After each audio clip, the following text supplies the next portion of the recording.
Hello, everybody. Welcome to the TriStar Gym channel. Today's episode, we're going to be talking about Colby Covington versus Leon Edwards. Guys, I'm going to give you my rundown. Then I want to hear everything you guys have to say about that fight. I didn't think it was Colby's best performance. I think this is probably Colby's worst performance ever in the octagon. He had one bad fight where he got guillotined in round one real quick by Warley Alves. However, besides that fight, I heard that fight he had an injured rib. He got caught in the guillotine. Warley has a phenomenal guillotine. Everybody, those of you who know Warley Alves, he's got a killer guillotine. He got caught in that guillotine, got tapped. That was probably his worst performance. It was a one-off. I mean, he came back and redeemed himself over and over again. He went on a massive win streak. He fought Kamaru Usman tooth and nail.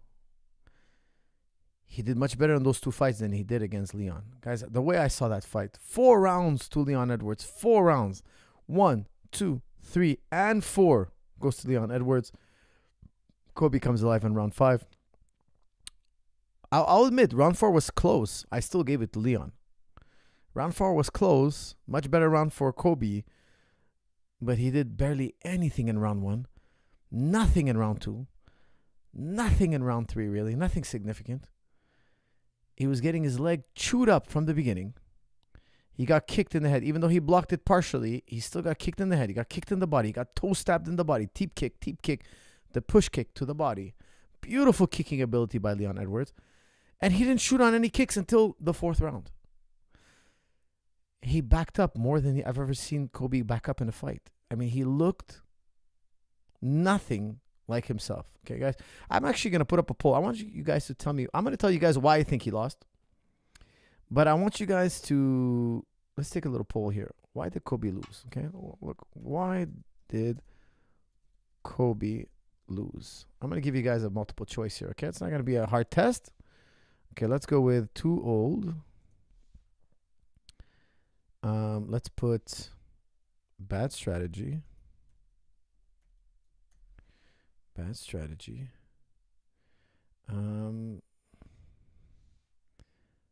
Change team.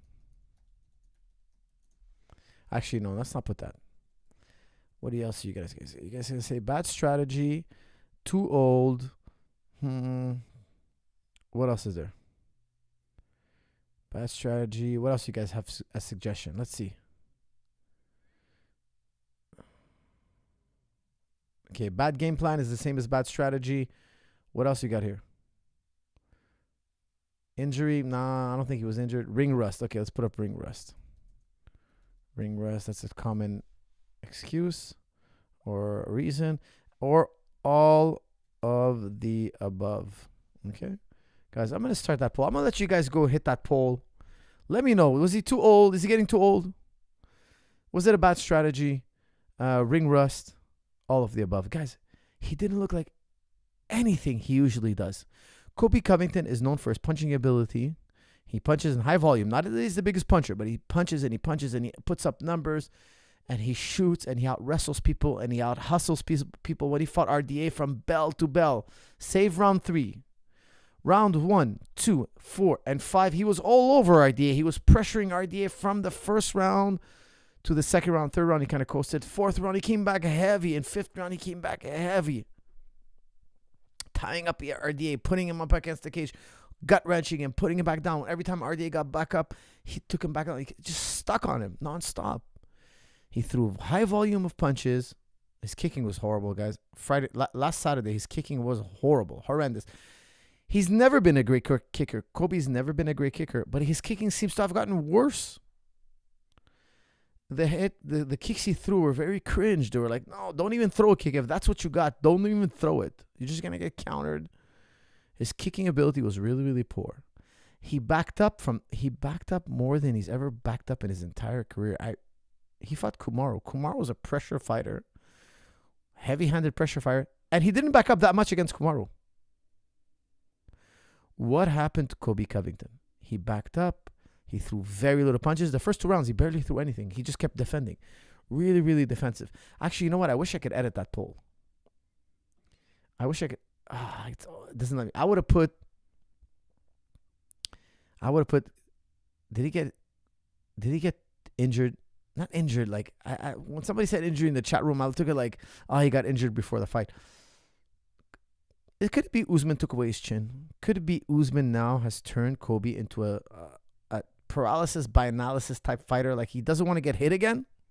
Could that be it? Because let me tell you something. In their first fight, Kamaru versus Colby, let me tell you how tough Colby is. I think it was round 4. No, it was round 3. He gets hit with a big shot. He gets hit with a big, strong right hand. And you hear that sound and Colby's jaw is broken. Then Kamaru lights him up some more. And then Colby kind of like, I got hit in the eye. He didn't get hit in the eye. If you watch that replay, he doesn't get hit in the eye. And Colby's like, I got hit in the eye. His jaw was broken. That's why he was saying he got hit in the eye. He was trying to buy himself some time. He guys, if you never had your jaw broken, thank God I've never had my jaw broken. But you feel like, hey, what's wrong? You know, like you hear a click. You might not feel that much pain just yet. A few seconds later, the pain kicks in, and you're like, wait a second, my jaw's moving funny. It's a weird feeling. That's what happens when you break almost any bone. You're like, wait a second, why is my hand feeling like that? Why is my elbow feeling like that? It could be overwhelming in the moment. So, you know, he came up with an excuse to assess what's going on, and we watched the replay. Nothing touched his eye. He sits on the stool, and he tells his coach, my jaw's broken. He says it once. And he was very smart to only say it once. If he said it out loud, if he repeated it himself, if the doctor comes in and you have a broken jaw, the fight is over. Now, Colby sits on the stool, tells his coach very quietly, but if you listen on the mic, you can hear it. They're in his corner. You can hear it. He mumbles, I think my jaw is broken. Now, his jaw is broken. It's hard to talk, but you hear those words. His coach is, what can they do? There's nothing they can do. And they're not going to throw the towel in. This is a world championship fight. Colby goes back in and does 2 more rounds. And not only that, he wins one of them. I gave him round 4. Like, I thought he did great in round 4. I thought he came alive with a broken jaw. That's how tough he is. That's how much grit he has. That's how much offense he has. He can even get his offense working when he has a broken jaw. I didn't see any of that on Saturday. I didn't see any of that. The first 3 rounds, he let them slide. If you lose 2 rounds, gentlemen, let me tell you something about a championship fight. If you lose round 1 and you lose round 2, guys, round 1, not much happened, but he backed up so much. There's no way the judges are going to give it to him. Aggression is one of the top criteria. He was not being aggressive.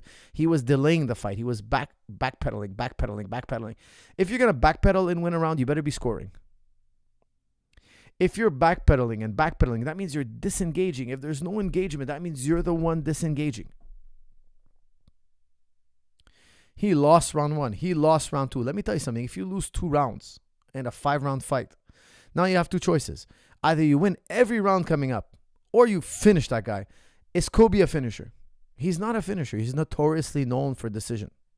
He never knocks anybody out. He never subs anybody. He has very few finishes on his record. Okay, he's never finished anybody in the top 10. Save maybe Tyron Woodley. Tyron Woodley had a rib that popped out. I count that as a finish, guys, so I'll give him that one. He has 1 finish, let's say in the top 5. He's not a Shavkat, okay? He's not a Terminator type finisher. He wins 95% of his fights are won by decision. That means in round 3, he's got to have a fire lit under him. He's got to be going mad. What did he do in round 3? He was eating kicks and backing off. Eating kicks. He made a colossal error in that fight. What's the colossal error he made? In my opinion, again, guys, hindsight is 20/20. He was changing righty. He was going righty, southpaw, righty, southpaw, righty, southpaw. He was switching back and forth. Now, Leon does that, and it works for him.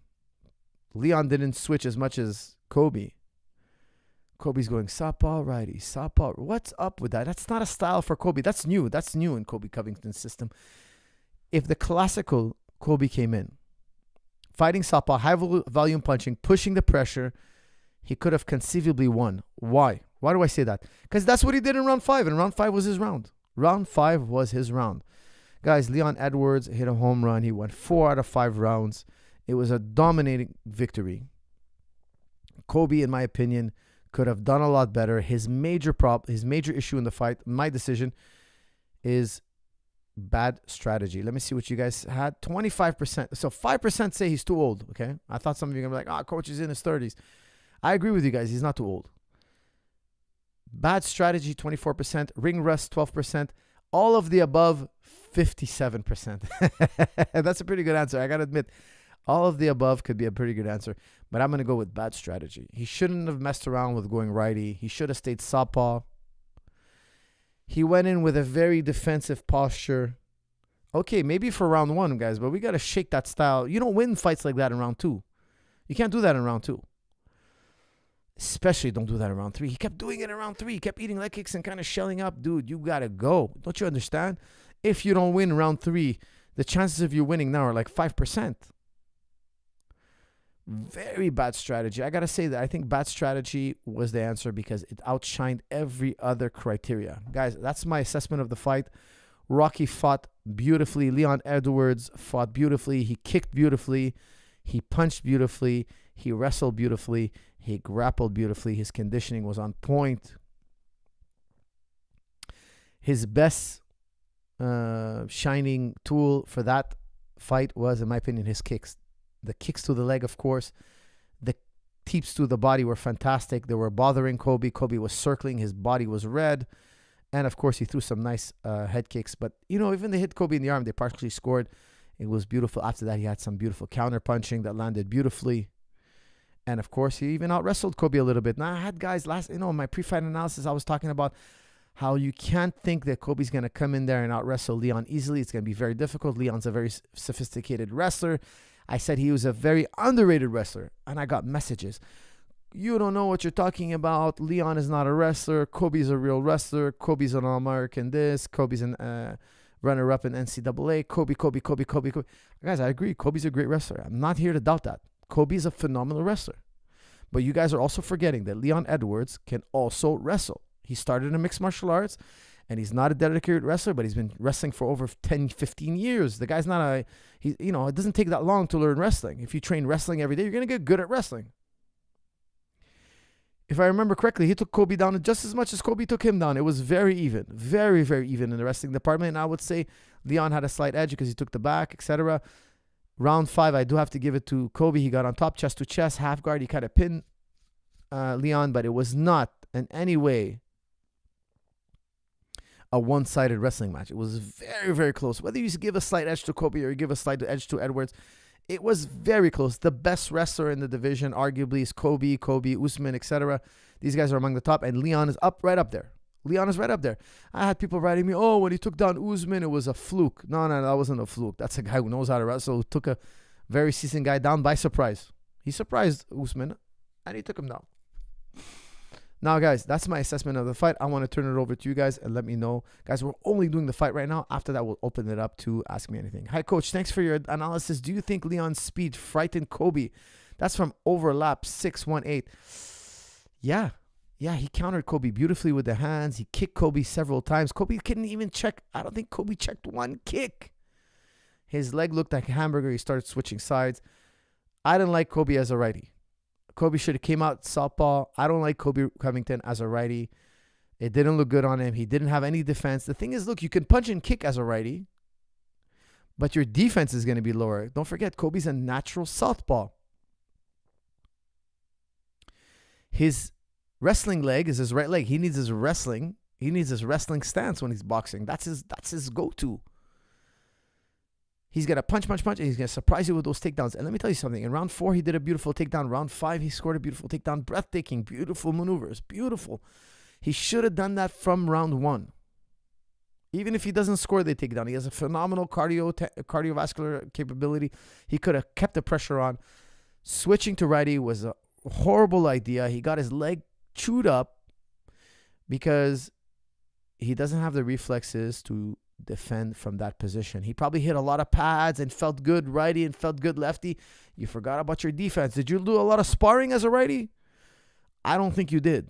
I don't think you did a lot of sparring as a righty. Now, guys, I don't want to come down hard on Colby. Guys, he's a phenomenal fighter. He's one of the best in the world.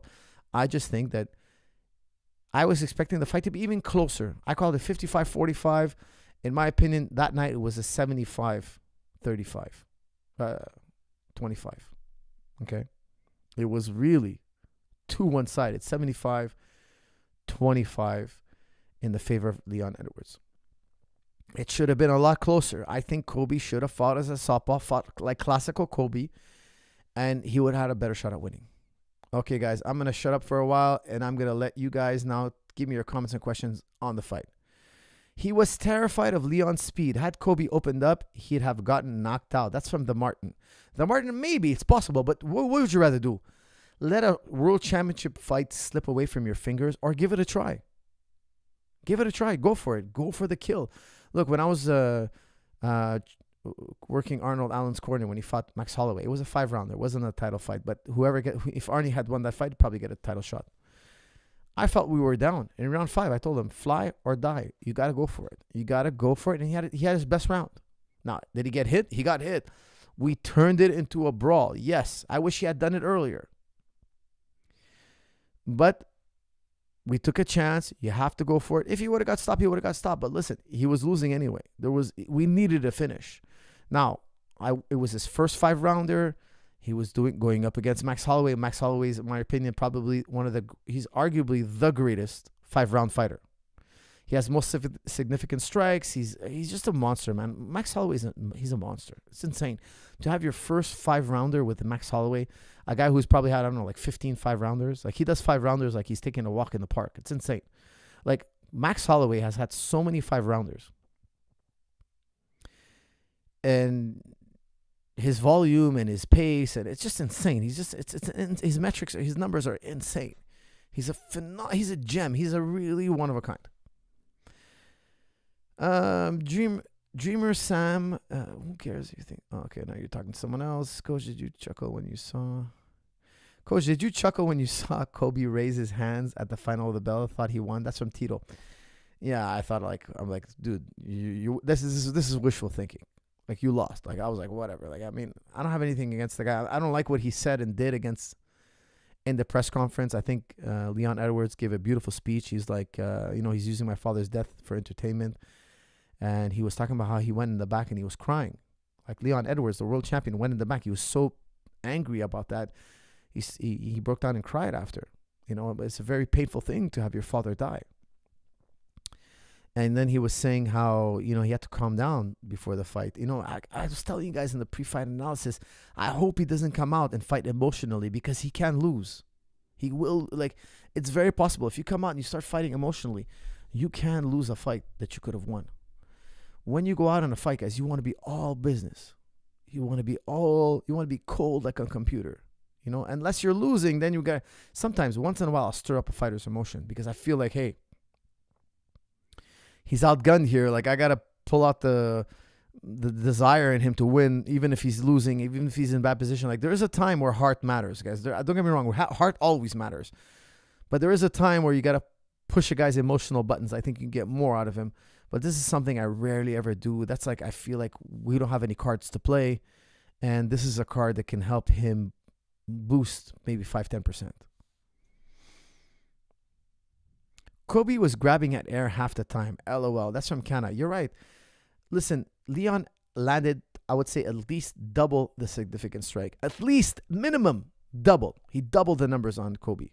Okay, and in the first 4 rounds. So maybe the 5th round, Colby, it wasn't that bad. Like, he got a lot of good dominant positions on the ground, especially when he got on top of him half guard. But in terms of the striking portion of the fight, man, Leon Edwards all day. Trump cursed Colby because he loves Jorge more. That's from Mark. Well, I don't think he was there to curse Colby. I think he was there to cheer Colby on.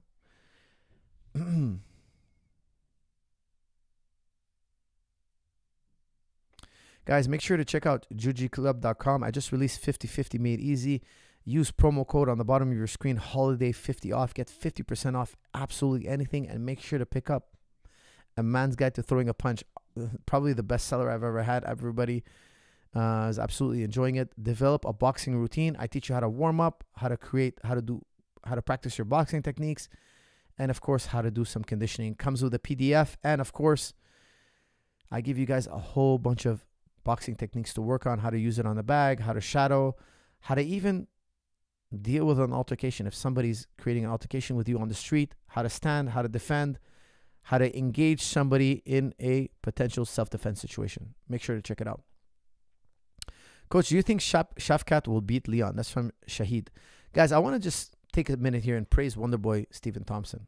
Okay, I got to say, At 39 years old, he's fighting a young gun with 17 finishes. Not only does he have a perfect record, he has 17 finishes. Nobody can go to a decision with this guy. Forget beating him. Forget beating this guy. Nobody can take this guy to a decision. Now, I'm a big fan of Wonderboy. He's a longtime friend of mine. We've trained many, many years ago. I'll tell you guys a quick little story. I saw Wonderboy fighting in a kickboxing show in Montreal. I was amazed. I was really super impressed. I got to talk to him that night after his fight, and he was telling me his sister married one of the Machados, Carlos Machado, a legend in jiu-jitsu, and that he was doing jiu-jitsu also. I was like, oh my goodness, man, you got to do MMA. Like, come train with me. And then when George was fighting John Fitch, I was like, you know what? I got to call Wonderboy. I got to have him come down. He can mimic John Fitch. They're about the same height. We brought Wonderboy in. We had a phenomenal training camp. He spent 2 months with us in Montreal. He lived in my home. Him and his dad absolutely love the Thompsons. They're beautiful, beautiful people. Our families got to hang out. They were karate world champions, kickboxing champions. I mean, and the Thompson family, a kickboxing champion. The Machado family are jiu-jitsu champions. And these two families married. You know, one of the boys' sisters married a Machado, which is amazing. I was like, wow.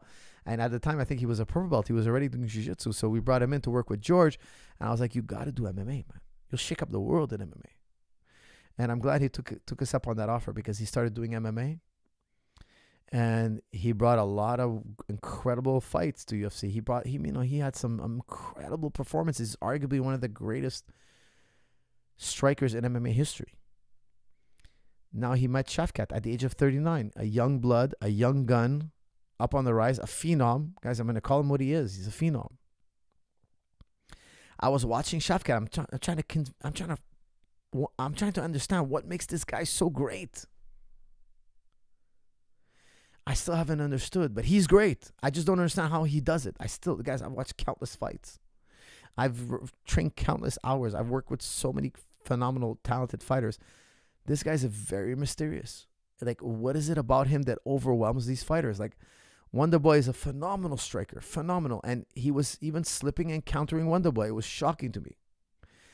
He out-wrestled Wonderboy, took him down, and choked him. For those of you who didn't see the fight, he got a choke on Wonderboy in round 2. Guys, Wonderboy's never been submitted. You guys hearing me? Is this mic working? You have a guy who's finished everybody going up against a guy who's never been finished. And Wonderboy has like over 100 fights. If you count his kickboxing fights, his MMA fights, and if you count his amateur fights, he's got over 1,000 fights. Like he's over 500 altogether. He's never been finished. He's been injured. Like when he fought Raymond Daniels, he did a blitz and his knee dislocated during the blitz. Raymond Daniels didn't touch him. Okay, that's one fight he got stopped, but that was just a freak injury. He didn't get hit. You're talking about a guy who's never been finished. The guy's got a perfect kickboxing record. He's 57-0. He's been fighting. He's been training since he's 3 years old. He's never been finished. And Shavkat went in there and finished him.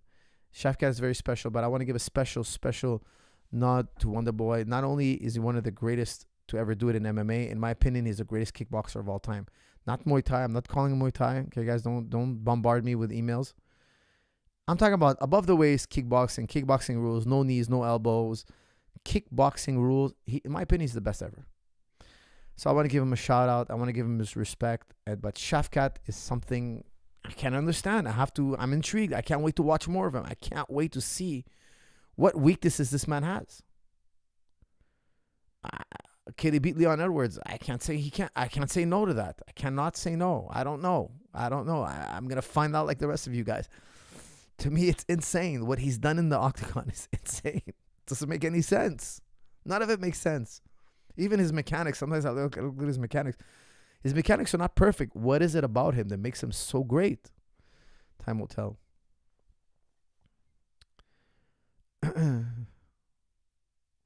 Leon's grappling is underrated. Rematch Usman versus Leon 2. Very hard to hold down. That's from Young Jo. I totally agree with you. Everybody's underestimating him.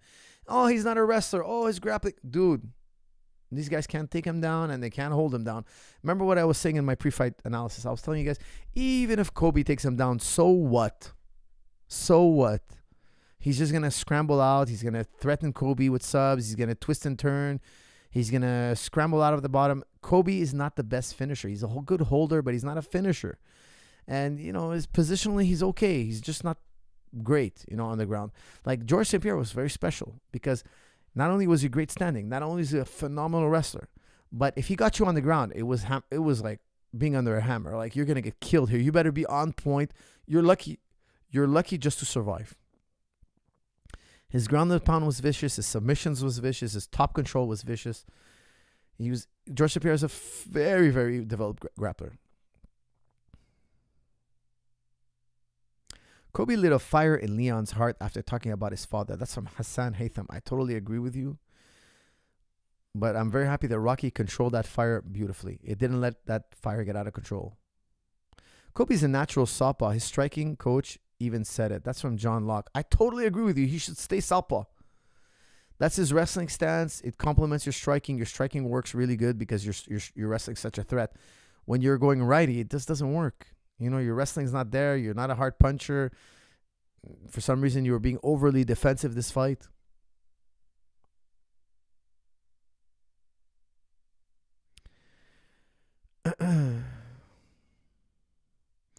His age is why he is so slow. That's from that he's so slow. Covington. That's from Greg Yothers. Greg thinks that it's Colby's age. Could be, guys. Could be that, it's hard to say.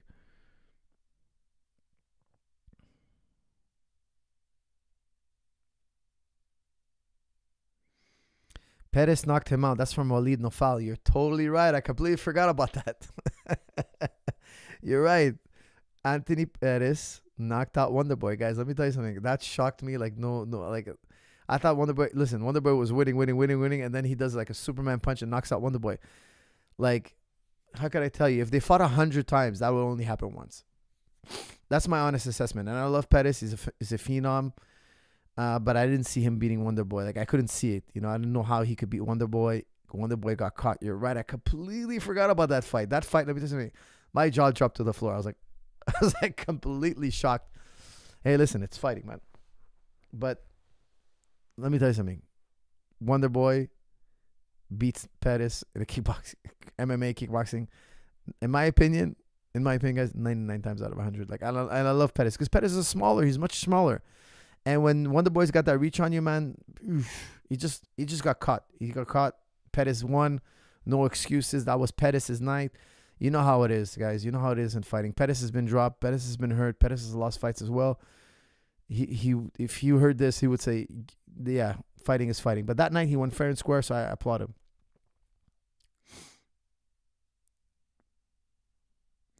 Who should get the next title fight in your opinion for welterweight? That's from Asung. I believe Bilal Muhammad, no doubt. Guys, he's paid his dues. I know Shavkat's a rising star, but he's got to do 1 or 2 more fights. Bilal Muhammad's been in that spot forever. Like, they can't keep him there forever. He did all that. If he misses his title shot now, he might not get it in the future. This is a very special time, guys. Look at Colby. He doesn't seem like a world champion. There was a time he could beat Leon Edwards. There was a time, guys. 5 years ago, if this fight happened, Colby beats him. Now, I don't think Colby will ever beat him. I don't care if he fights Leon 5 more times. In my opinion, he'll never beat Leon. Never. It's Bilal Muhammad's turn now. It's his time. Shavkat's on the rise. Muhammad is he's at his peak now. Now's the time. They got to give him that title shot.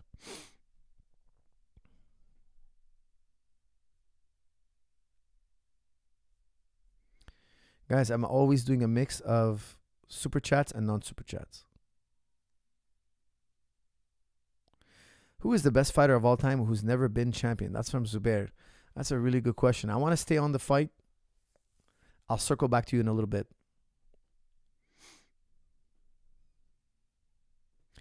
I think Colby, for some reason, did not shoot and tried to clinch a lot, whether it was because he was tired or couldn't find his shot. I'm not sure, but even on the ground, his control was not enough. That's from Angelo. He didn't shoot. He should have been shooting from round 1. Go back and watch his fight with RDA.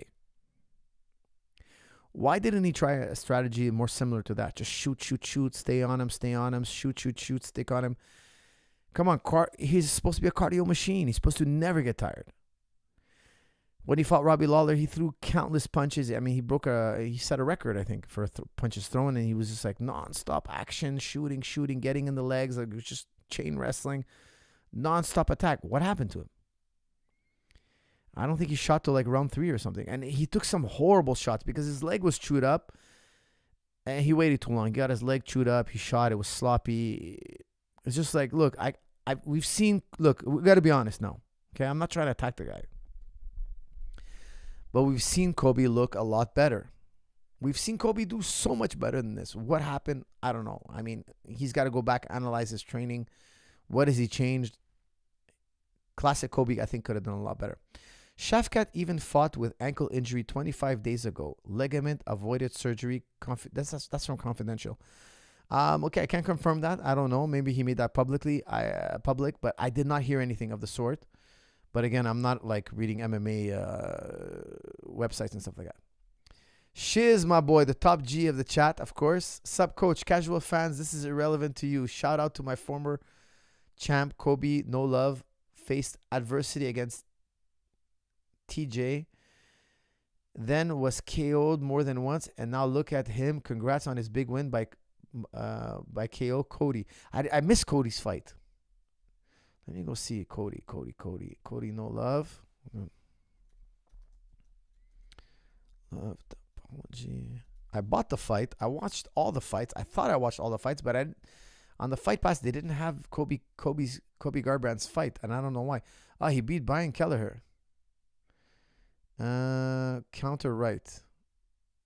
Okay, so he beat Brian Kelleher.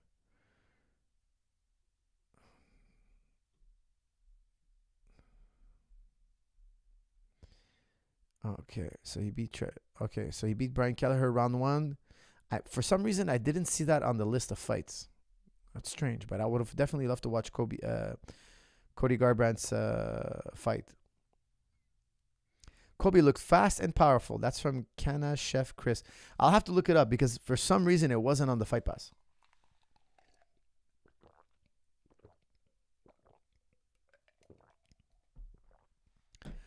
Coach Leon versus Shavkat. Who wins? That's from Mozo. Guys, Shavkat is a mystery. Shavkat is a mystery, man. Could he go 17-0, all finishes, and then sub the champ? Is that possible? I don't know, guys. I'm going to wait for you guys to. I'm going to wait and see like everybody else. Okay, guys, I ended the poll. We had 53% all of the above, 24% bad strategy, 13% ring rust, and 8% of you said too old. Hey, coach, I would love to show you my last fight. Was this last Saturday? Is 3 minutes long. Search YB Oriol Arenas versus Alberto Dominguez. Wow, 11. Oriol Arenas. You know, I'm going to watch it. Hold on a second. Let's see. Oriol Arenas. Okay, let me look that up. All right, guys, let's watch a fight. You guys want to see a fight? One of our chat members got into a brouhaha. Wow, 11. Ariol. Let's see if it pops up. Uh-oh. Oriol, excuse me. Oriol.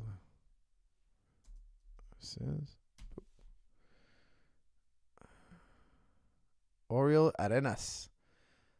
That's the weigh-in here. Is that the weigh-in?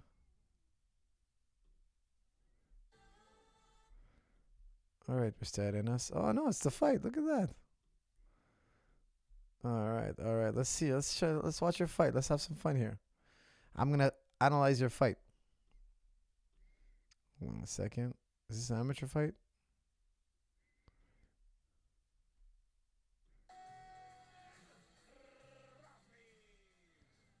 I'm going to put it up on screen, guys. Give me a minute. Let me just work these buttons. You guys know my button pushing skills. Oh, it's in Espanol. Hold on. I got to figure out who's who here.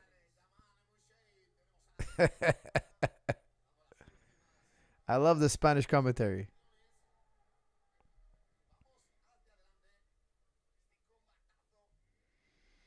All right, guys. Let me just give me a minute. I'm going to push these buttons. I'm going to get this on screen for you. Who's who? That's the thing. I just want to know who's who.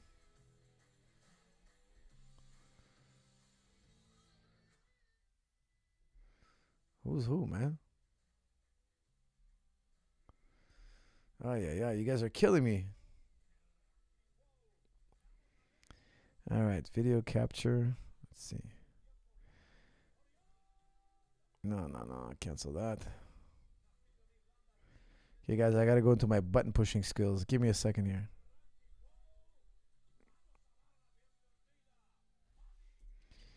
Okay, hold on a second. Coach is gonna do some button pushing magic for you. Okay, give me a second here.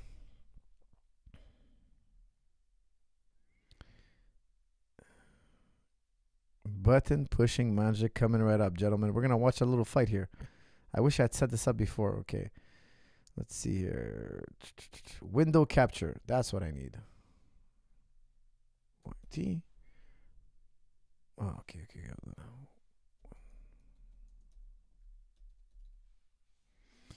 All right.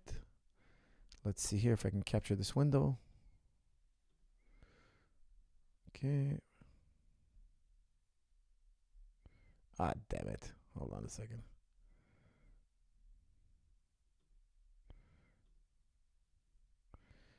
Okay, guys, I'm a few seconds away from getting this on screen. Give me a second. Display capture. Oh, is it display capture? Yeah, it's display capture. All right. Window.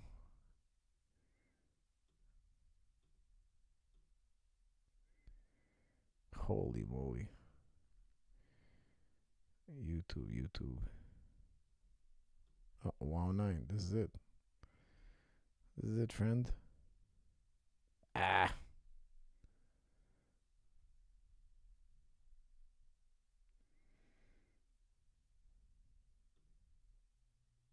No.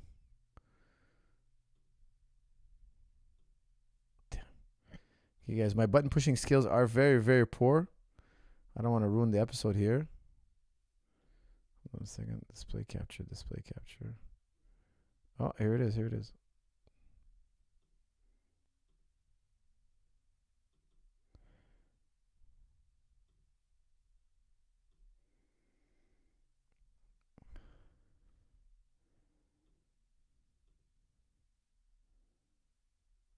Uh-huh. Oh, did the coach do it? Oh, ye of so little faith. All of you guys were like, Coach will never get it up on screen. And voila, my friends. All the doubters now. All the doubters, my dear doubting friends. Look at the button pushing skills. I think this requires now a purple belt. Somebody belt me here. Okay, let me just. Oh, no, I can't move. Okay, hold on 1 second here. I'm going to have to take it off screen for a second.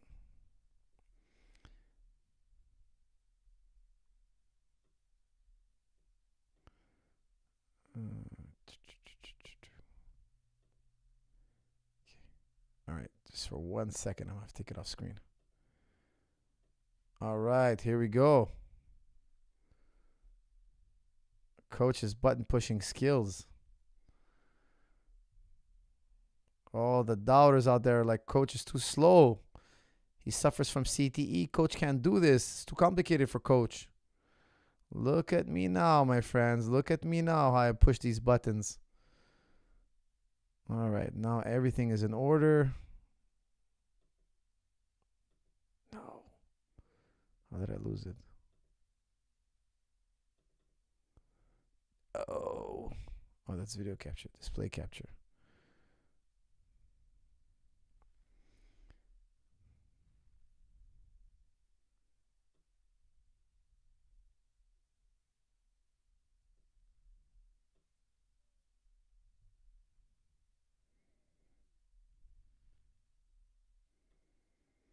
All right, friends. Oh, no. Oh, there we go. There we go. All right. I talked too much. Display capture. Okay, here we go, my friends. Here we go, friends. Boom. Et voila, as the French say. All right, let's watch this fight.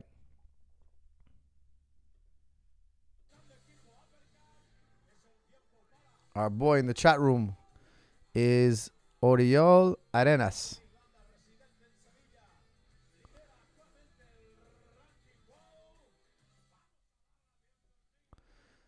All right. No, don't tell me it's the wrong video. Wow 11. Oh, man. You tell me I got the wrong wow? I got the wrong wow? Wow 11. Damn it. Okay, give me 1 second here. Okay, now I know how to push these buttons. I know it. I figured it out. Can you guys tell I'm a one-man show? Wow 11. Okay, that's what I had put. Why did they give me wow 11? Wow 9.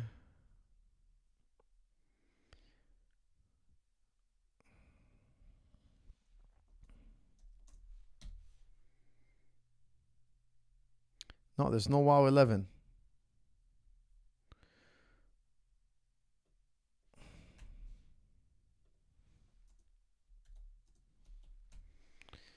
I'm putting, oh, here it is. Here it is. It popped up.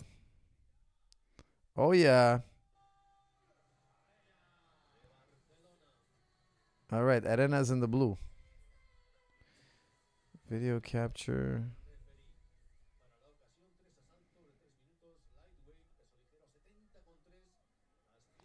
Look at this, my friends. Be wowed by my button pushing skills. This is my boy Arenas here in the blue. He's in the chat with us. Don't pick a fight with him, guys. All right, gentlemen. Here we go. Let's see. The man in the blue here is Mr. Arenas.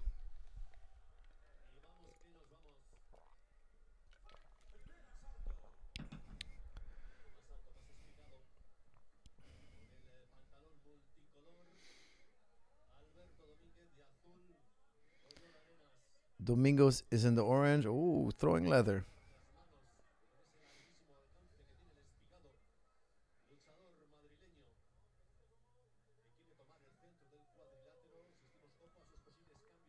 Nice slow kick here. Guys, this is our boy, Mr. Arenas, in the chat room. This is his last fight, latest fight. I think he fought last week, he said. Ooh, boy. 2 big shots. Drop down to 1 knee. High crotch breakdown. Crackdown, excuse me. Crackdown. Is he going to get it? Yeah, he does. Nice. Khabib time is what I call Khabib time, when you triangle the legs.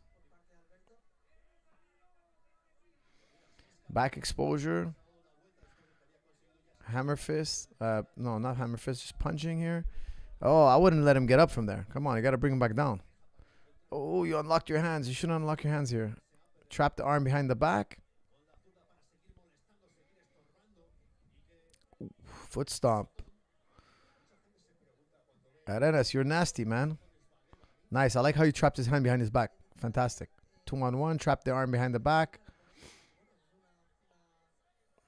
Back down on your knee here. Single leg.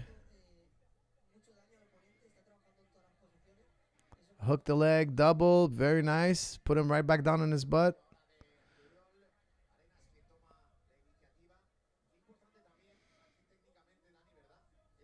Good job stacking your partner here.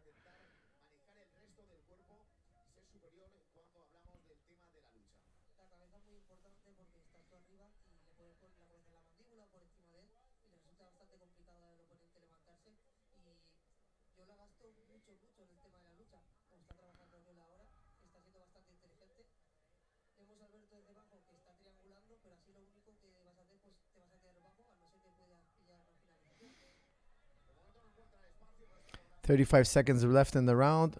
Guillotine attempt here. I would go for it. Since it's 30 seconds, I will go for it.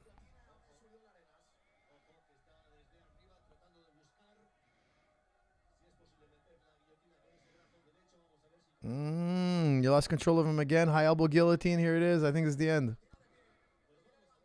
It looks tight. It looks tight. It looks tight. Tap, tap, tap. Nice work. Nice work for Arenas.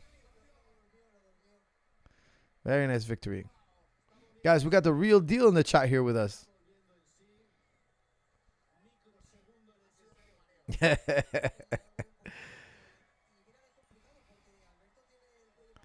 Very nice victory.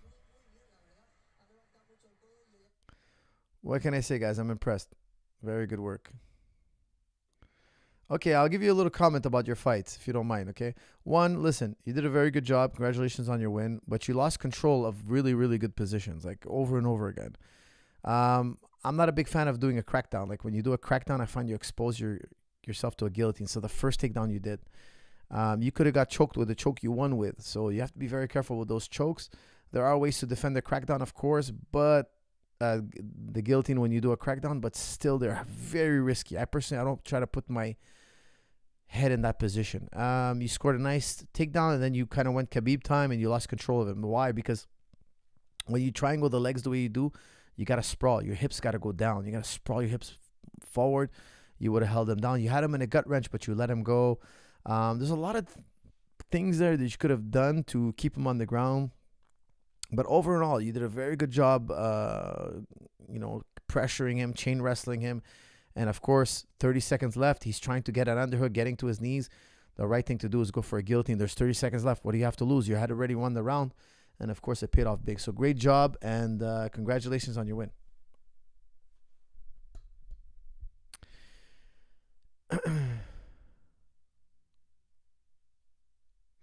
Damn, Arena's pace is crazy. That's from So Arca. Yeah, definitely high pace. Very, very high pace. Okay, guys, I'm really sorry for all the tech issues, but that's huge for me. Being able to get a video display, that's huge. Come on. You guys know I'm not good with the button pushing.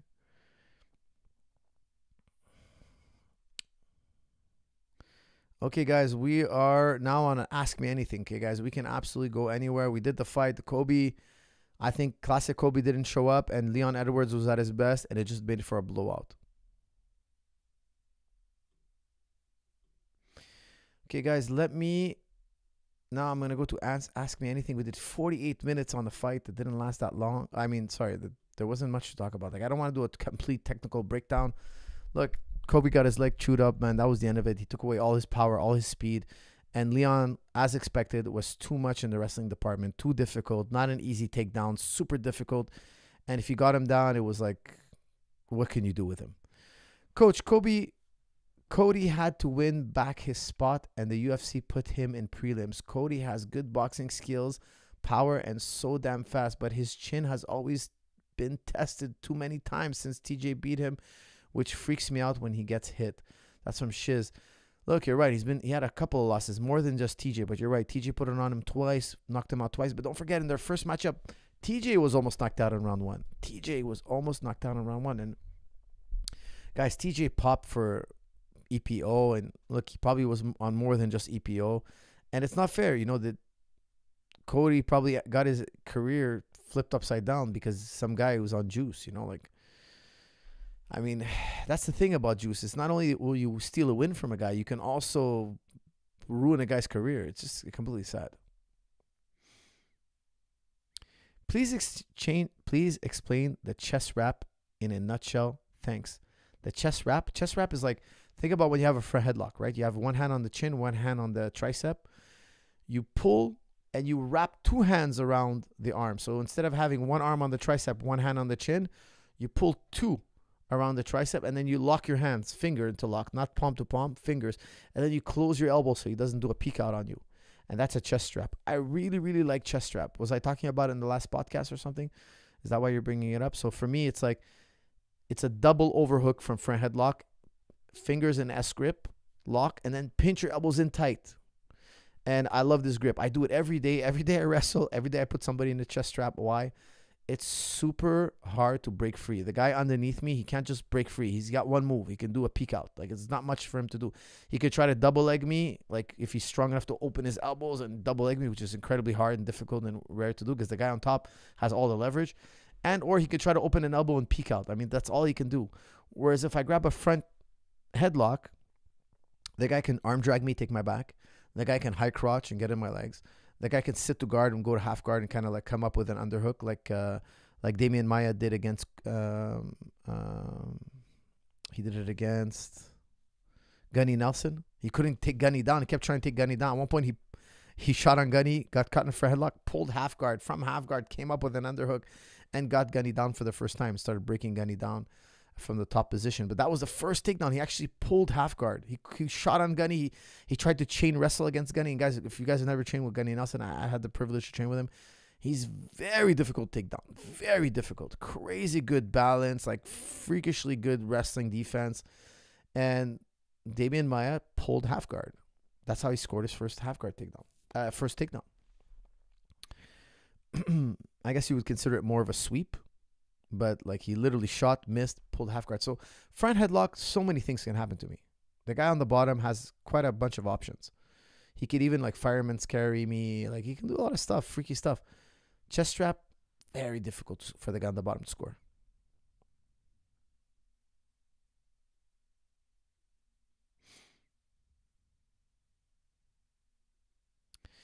Is infinity a real thing in the universe, or is it just a concept in our minds? That's from A1. A1, you just asked an incredible question. I think, see, a lot of philosophers say, look, why do you believe in infinity? You've never seen it. We deduce infinity. Just because I didn't see something, does it mean it doesn't exist? Like, I never saw the back of the moon, but I can deduce that there is a dark side of the moon. There is another side of the moon, right? But don't forget, the moon doesn't rotate, right? Before we ever saw, I mean, maybe astronauts landed on the moon and went to the other side. I don't know. I assume they would go to the other side because we have no visual contact with it. I'm assuming. I'm just assuming here. I don't know if they actually did. I'm sure they've orbited the moon a bunch of times. But before man went on the moon, we didn't see the other side of the moon. Is it crazy to think that there is another side of the moon? No, of course, there has to be another side. That's deduction. Okay, so some philosophers say, well, we don't trust deduction so much. You've never seen infinity, so it's just conceptual. So the Greeks have a great paradox they ask. They say, look, if you went to the edge of the universe and you chucked a spear, you take a spear and you chuck it. This is something for you guys to think about, okay? I'm not going to be able to do it justice right here, right now, because I'm not going to spend an hour on it, okay? But it's something to think about in your quiet time. If you go to the edge of the universe and you chuck a spear, you shoot a spear, is that spear going to hit something and get stuck? If so, what is that? What did it hit? And what's behind that thing? Or is it going to continue? Well, if it continues, then there's no edge to the universe, and therefore infinity must exist. You can keep throwing that spear forever. It seems like there has to be infinity both ways, because let's say my spear does freeze in space. It just freezes.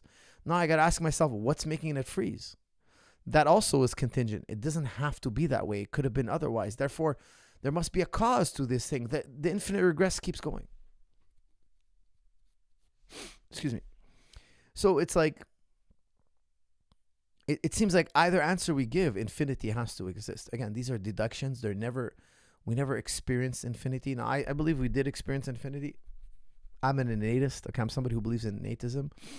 I believe that every human being has experienced God before they came into existence. That's another story for another day. We have an innate knowledge of God, and God is infinite, and that's how we know infinity.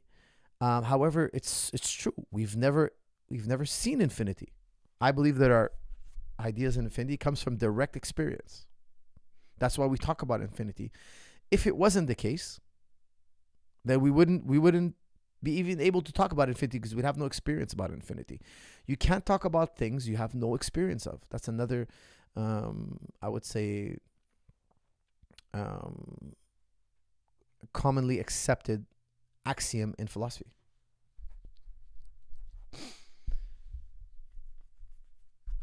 Okay, are there judo throws you would not use in wrestling due to injury risk? I heard a sambo guy say that wrestling shoes can cause injury to ACL when throwing due to the way your foot grips the mat. That's from Bean. I would totally agree.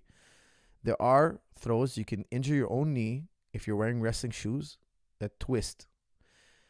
However, that's if your shoe has too much grip. Generally, wrestling shoes have a good grip, but you don't want too much grip on your wrestling shoe. So I would say, like, you have a really bad wrestling shoe, because Don't forget, every move there's in judo, every single move, they have it in wrestling. There's not one move in judo that doesn't exist in wrestling. There's not one. We have a variation of no-gi version of that throw.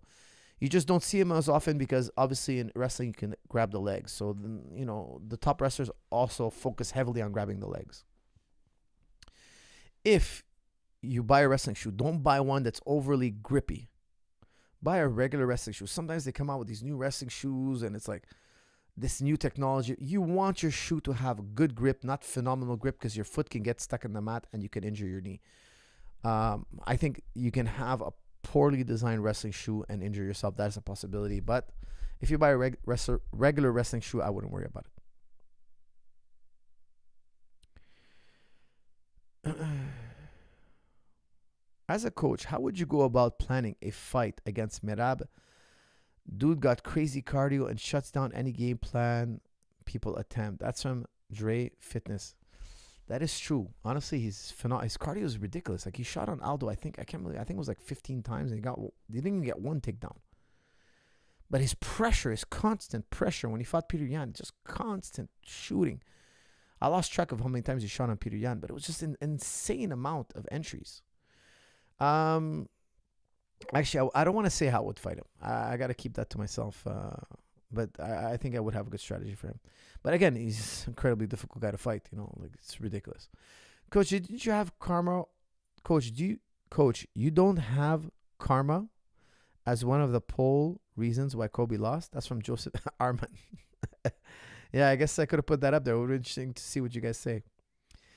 Didn't they say the universe was expanding? That's from Sanjay. Yes, the universe is expanding, but that was discovered by John Hubble in 1926. At the time, there was a steady state theory. It was considered a scientific fact that the world is steady state, meaning the world is just static. It's infinite. It doesn't expand. It doesn't contract. It's just a static universe. It's not dynamic. John Hubble and others theorized that it was expanding. 1926, the Hubble telescope proved it. Many other proofs, such as background radiation, proved that there must have been a big bang. So if it's expanding currently, that means if you replay the video, it had to be condensed into one point. The point, they call it the cosmic egg. They say the surface of that, the size of that cosmic egg was smaller than the head of a pin. So the entire universe, me, you, the stars, the galaxies, the every single structure, every single rock, every single meteorite was all once the size of a head of a pin. Isn't that insane? Isn't that insane? It's pretty wild.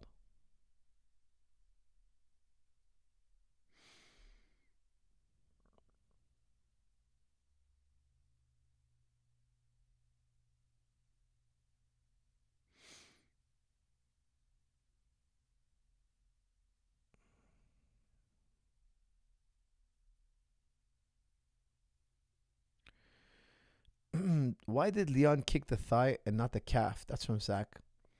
I don't. The calf kick depends on how your opponent is standing and how long your leg is. So it probably just felt the thigh is just a better target. Taylor versus Yazdani. How did you score it, coach? Question mark. That's from Chemical Yaz. Did they have another match? They've wrestled each other like 3 times already. Yazdani, from what I remember, won the last one. Did they have another match? I haven't seen it yet. If so, I haven't seen it. Taylor's just got crazy cardio, frantic pace. Yazdani's the better technician, but it's like cardio versus technique, because Yazdani gets ahead in the match, and then Taylor just comes like a wildcat storming the mat, and eventually breaks down Yazdani and scores back. Now, the third match, if I'm remembering correctly, it was Yazdani that won. I know Yazdani eventually beat him, but you could see the pressure fighting versus technical prowess. Man, pressure. It's also great to be in shape. You gotta take your fitness, guys, to the next level. Fitness is so important. Leon versus Islam Makhachev. That's from Sigma. Sigma, I wanted to talk about that. Guys, I would love to see that match. Islam Makhachev fight Leon Edwards. That would be a fight. Man, I would pay $500 for that fight. If the pay-per-view was $500, I would pay it.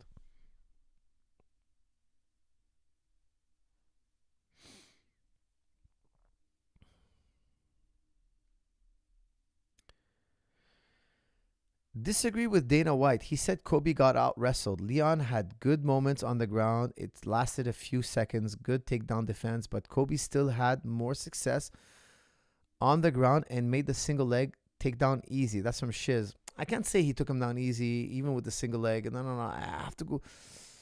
You mean like there was a point where Kobe got out of it. He kind of got snapped down. Leon was going behind and he hooked Leon's leg, ducked under it, got up and got on top of him. That was slick. I got to give it to Kobe. That was beautiful. But was it easy? No, that's a scramble, man. That could have went the other way just as easily. Now, Leon made a mistake. When he was doing the go behind, he was chasing the back. He didn't block the tricep. Common mistake. We all do it. I do it sometimes. You're in a rush to get to the back. You don't put the hand, you don't pressure the tricep down. Kobe hooked him, ducked under the leg. That was That was a beautiful sequence. Good on Kobe, but it wasn't easy. That was an opportunistic type wrestling. Leon kept him controlled, kept the distance controlled very well for 4 rounds. Kobe couldn't break the distance. It was definitely not an easy takedown. It was a great opportunity. Kobe had the right answer, scored. But believe me, I'm sure Kobe was very happy for that opportunity because Leon didn't give him many opportunities. Did Kobe get out wrestled? I think it was pretty even in the wrestling department. I would call it very, very even. Holy moly, so many super chats. What's going on here? Salam, coach. Are you impressed by Shavkat's performance? And who do you think fights for the title next? That's for Hamza. I already answered that. Guys, Shavkat blew my mind. I can't understand the guy. I'm watching the guy over and over again. I'm trying to figure out what makes him so great. I wish I could roll with him. I wish I could spar with him. I wish I could see what this guy does. That makes it so... Because nothing mechanically that he does is so impressive, but he just finds these wins. I'm not saying they're flukes, guys. All I'm saying is I don't understand how he's doing it. They're legitimate wins. The guy's a phenom. I'm a huge fan. I'm going to watch every single fight of his. All I'm saying is I can't understand him, guys. Please don't misunderstand what I'm saying. I don't understand what makes him so great. There's something that makes him great because he's got amazing reflexes, yes, but I mean, what is it that makes him get those finishes, man? Is he incredibly strong? Is he like freakishly strong? I don't know what it is. I'm struggling to find a way. Look at these questions we get, man. They're like completely different worlds. I'm struggling to find a way for divine simplicity from Ibn Sina, Falsafa. Ibn Sina is a famous philosopher, guys. So he's saying, look, I'm struggling to find a way from divine simplicity from Ibn Sina to the Mu'tazila. Divine simplicity seems to be the only answer to oneness of God. Distinct attributes do not exist. Can you comment on this? That's from Kalim. Look, here's the thing, okay? I'm in a whole different school of thought. I don't believe you can apply logic to God. I think God is above logic. This was Ghazali's point of view. This is my point of view. Yes, logic can point to God, but logic doesn't encompass God. If you try to use logic on God, you're going to get a paradox. You're going to get it. It's an instrument that cannot. One thinker said it best. He said, look, God gave us the faculties meaning logic and your sensory organs, to measure the world, not to measure himself. Like, you cannot measure God. You know God intuitively, and when you use your reason, it points to a creator, but never does the intellect encompass God, because God is beyond comprehension. God is beyond comprehension, beyond logical thought. Okay. Now, there are some arguments Ghazali gave that I think that are way too much for this chat room. I think there were brilliant arguments, but I think they won't be received well, because I don't think people really would understand what it means. It's just a really difficult thing to understand, because now you're using logic to understand that logic has a flaw. Logic has a flaw. Logic is not perfect. Logic is not perfect. Logic is great. Logic, like for instance, Leibniz disagreed. Leibniz thought that even God doesn't escape logic. There's some philosophers out there that completely disagree. Leibniz went as far as to say that even God couldn't create a contradiction. Me, I believe God could create a contradiction and it'd be true. But that's because I think that you have to have divine logic to understand God. Our logic is not divine, so therefore, how could you understand God? I think God is beyond logic. So for me, I don't get into these conversations. I think that they're both wrong. I think that divine simplicity and all these things all fall short. It's like when you learned about the color red, did you learn it logically? No, you had experience of the color red. That's how you know God. You had experience with God, and that's how you know God. It's not something you could describe logically. It's not something you could put in a test tube. It's beyond that. Okay, guys. What else we got here? Coach Eddie Bravo also does a half MMA, half philosophy podcast. Do you know him? Yes, I know Eddie quite well. I've hung out with him a bunch of times. He's a great guy, super amazing guy. I would love to listen to his podcast. He's out there. I mean, he's. I would love to talk philosophy with Eddie. I'm sure we'd have a blast together. He's a very entertaining guy. Would you ever go on his stream? Is possible Earth is flat? Question mark. And did BJ Penn really tell you to go F yourself back then? Yes, BJ did tell me that. He told me that live on TV. He said during his interviews, me and BJ had a beef back then. We've squashed it completely. Me and him, when we see each other, we hug. We super nice to each other. I ask about his family. He asks about mine. I love the guy. Me and him are super, super ultra friendly. Our teams have faced each other several times. I hope it never happens again. I don't think it will ever happen again. He's retired, long retired, but next generations or whatnot. I don't think he's really in the coaching business anyway. I have a high respect for him, and he's one of the greatest fighters of all time. I wish I got to train BJ after he fought George. I wish we got together, and I think we could have made some magic. I think we could have really went far together, but unfortunately, it never materialized. But he's one of the fighters that after we made up, especially, I would have liked to work with him. I think he's just a phenom. I think he didn't end his career well, but for those of you who know fighting, you know that that man was an incredible fighter. Not only a 2-division champ, but arguably one of the best pound-for-pound fighters to ever. Back, guys, 15 years ago, 20 years ago. No, not 20 years ago. I'm not that old. 10, 15 years ago, we used to say the 3 pound-for-pound guys we used to argue all the time. Was it BJ, Fedor, George St. Pierre, Anderson Silva? BJ was always in always in the mix. Always. Was it Chuck Liddell? Like, we had 5 names we'd throw around, but BJ was always in the mix. After he beat the Muscle Shark.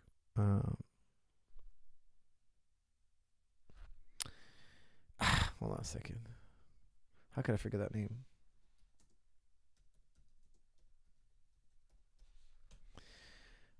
Muscle Shark, Sean. Oh my God, I can't believe I'm forgetting this name. Goodness gracious.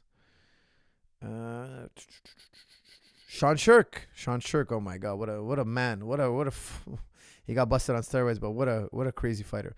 Okay, so we have BJ Penn's losses. Okay, 1, 2, 3, 4, 5, 6, 7 losses in a row. 7 losses in a row. 8, 9, 10. Out of 10 fights, his last 10 fights in UFC, he won 1. BJ Penn didn't end his career well. His last 10 fights in UFC, he has 1 win over Matt Hughes, knockout in 21 seconds. Isn't that insane? But you can't cut BJ Penn. You cannot cut him. Why? And guys, some of those fights were really close. Some of those fights were more competitive. Dennis Seaver fight was very competitive. The Nick Diaz fight was competitive. He had 2 Frankie Edgar fights. Actually, he had 3 Frankie Edgar fights. The last one was not competitive. He had a weird performance. I really wish he had come to me. Honestly, I really, really wish. But that was the destiny. We were not meant to work together.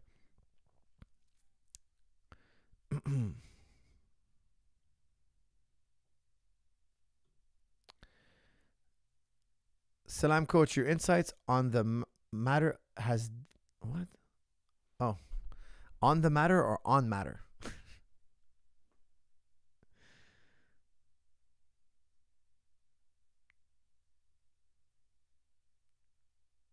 Oh, okay. So, Salam, coach. Your insights on the matter. Okay, because I had a podcast where I was talking about matter. So, I misread that. Salam, Coach. Your insights on the matter has depth. So can you please comment on today's Globe and Mail newspaper headline, which is as follows. Canada has to join U.S.-led naval mission to safeguard Red Sea from Iran-backed attacks. Can be Googled. I hope Canada doesn't get involved in the Middle East. Guys, I hope the Middle East calms down. I'm very worried that it's going to start World War III. And for what? For what? Jews and Muslims have lived together for hundreds of years very peacefully. We are very compatible. We're almost identical as a people. We believe in the same God. We come from the same region of the world. We have very similar laws. Like we're extremely, extremely compatible. For hundreds of years, the Jews have lived under Muslim rule comfortably, happily. They had their golden age. Guys, let me tell you something. Anybody out there doubts this fact, I challenge you to try to doubt this fact. The golden age of Judaism, where the Jews were the most prosperous, was under Muslim rule. Not under Christian rule. Not under European rule. Under Muslim rule. Okay, we are notorious for getting along. All this negativity is in the last 75 years. That's it. It feels like it's forever because we grew up with this negativity. The Middle East, the Arabs, and the Jews, Israel, and the Arabs, and they're fighting. That's new, guys. That's so new. Don't forget, Judaism has been around for a long time. It's well over 2,000 years old. You know, if you want to talk about like all the way to the prophets, 3,000 years old. Maybe not 3. Yeah, like about 3,000, maybe 3,005 even. Okay, the Torah. If you want to count Judaism. Judaism really means you're from the tribe of Judah. Okay, but I don't want to get too specific. Let's go all the way to the first books. It's almost 3,000 years. It's about 3,000 years, maybe a little more than 3,000 years. Nobody has an exact date. Islam's 1,400 years old. We have gotten along by and large. I'm not saying it's utopic. I'm not saying we had a perfect relationship. There was ups and downs, but by and large, we got along very, very well. Very, very well. And this is the first time Muslims are living under Jewish rule. It's the first time. And I don't even want to call it Jewish rule because they're a secular state. You know, Israel is a secular, democratic state. Yes, they're Jewish, but are they running a Jewish state? They would say, yes, it's Jewish state, but not, it's secular at the same time. You know, it's a hybrid. People are, no matter how I label it, people aren't going to be happy. I'm asking you guys, just label it the way you want. This beef is new, man. This struggle is new. And it has to do with Europe bringing in Jews to live in Muslim lands or Palestinian lands. And they had to live there. They had to kick out Arabs. And nobody can justify pointing a gun at you and removing you out of your home forcefully. We cannot ever make that okay. Like when the Canadians did it to the natives, when the Americans did it to the natives, it was wrong. I totally side 100% with the natives. When the natives, you know, I train natives. Sometimes I do seminars with them or whatnot, and they tell me, they tell me their history. I totally sympathize with them. I say it was completely wrong. Listen, I was born in this country. I didn't learn about this till my adulthood. I believe you are owed reparations. You know, the natives in Canada, they don't pay tax. They have certain perks. I don't think they're happy with the perks, but I think we should appease them. We should make it right. Not me. I mean, I was just born here. I'm saying the French that came here completely massacred them. The Europeans that came here completely massacred them. I think it's completely wrong. I'm now aware of the problem. I wasn't aware of the problem when I was young, growing up. I had no clue. I find that we owe them. We have to make it right. And I think the Middle East should do the same thing. Every citizen in Canada, the natives walk around. They can live anywhere in Quebec. They can live anywhere in Canada. But they also have their own land that we give just to them. And they control it. And they don't pay taxes. They just show they're Native American. They don't pay taxes. I totally agree with that. They should have many perks. They were here first. They founded this country. And the Europeans came and slaughtered them. I totally agree that they should have tax-free benefits, etc. They should contribute the way they want. This is their land. I'm 100% sympathetic to their cause. The Europeans did horrible things. They killed, literally massacred their children. We're finding still today mass graves of children. Imagine you send your children to school and the priest. Now, I can't call those guys real priests. I mean, how can you be a priest and kill children? That to me doesn't make any sense. But that's what they did. They had mass graves because they thought, hey, they're going to grow up. They're savages. They won't convert to Christianity. They want to use their language. It's beastly. It's wrong. That's what's happening in the Middle East as well. Okay, they have to learn to live together. We can't, whether it's under Jewish rule or Muslim rule, whoever's the more powerful is going to rule. But you have to treat the minority, or I wouldn't even call them minority because the majority of people there were Palestinian. Treat them with humanity, respect, give them rights. What's going on in the Middle East right now is a genocide. Canada should stay as far away from that as possible. But Canada is a lapdog. Don't forget, Canada will do whatever the U.S. says. Whatever the U.S. says, the U.S. says jump, Canada will say how high. Why? Canada's defenseless to the U.S. It's all about money, power. If you're rich and powerful, you can commit crimes and nobody can do anything about it. Guys, I'm not the judge. The ICC, the International Criminal, guys, it's incredible, man. I hear people talking on the internet. It's like they don't know, they don't even know the basics. Like even Piers Morgan, he has a crazy popular show, and he's saying, well, Truman did it. We bombed Germany. It's like, dude, there was no Geneva Convention before World War II. After World War II, the world got together, the international community got together and said, hey, World War II was a horrible mistake. World War I was called the Great War. People were like, okay, this is the last war. There'll never be another war like this. First of all, they're not even sure what started World War I. If you ask historians what started World War I, they don't have a definite answer. They say it was a domino effect. All of a sudden, the whole world's killing each other. After that war, people thought, we'll never do this again. This was so horrible. We'll never do it again. Lo and behold, a few decades later, they're doing it again. Now it's World War II, and it's even worse. World War II was even worse than World War I. After World War II, the international community got together, countries got together and said, look, we'll never do this again. Literally, the slogan was, never again. After they discovered the atrocities of the Holocaust, they're like, we're never going to allow this again. We're going to do international laws, and we're going to hold the entire world to these standards. They had Geneva Conventions, more than one. I think they had 4 if it was. And these laws have to be respected. Now, the International Criminal Court spent 5 years investigating Israel and found them guilty of war crimes. 1, taking people out of their homes illegally, illegal settlements. So, what's a settlement? Okay, we're going to carve this area out for the Palestinians. The Israeli government allows settlers to go in. So, people kick out Palestinians out of their home and take their homes. And there's countless evidence of this. It's a 100% certainty. The International Criminal Court is more than satisfied that these settlements are illegal. There's white phosphorus, starvation, cutting off electricity, water, not allowing drinkable water. Like, it's inhumane. It's so inhumane. Obama went to the Middle East and he said, look, the Middle East, the Palestinian situation is unbearable. They're making life unbearable. Why do they make life unbearable? Because they want to radicalize the Palestinians. If I take you and I put you in a corner, I give you no food, no water, I kick you out of your home, I kill people, I radicalize you, I come in the middle of the night and I scare the hell out of you. They come in your home, they beat up your children, they smack your wife, you're going to lose your mind too. All of us would be radicalized. Don't sit in your third world country with your cheese puffs and you're watching TV and you're on Netflix and your biggest worry is that you have nothing to binge watch. That's your biggest worry. And you see somebody on TV who's struggling for water and you're like, hey, that guy's a radical. It's like, dude, the guy has no food, no water, no home, and you killed his children. Literally, they arrest minors and prosecute them via criminal court. Excuse me, not criminal court, military court. Military court, basically, I accuse you, you're guilty. It's 99% conviction rate. 99.9% conviction rate. It's 99.4. Think about that. Children are being convicted at a rate of 99.4. Like 99 percentile.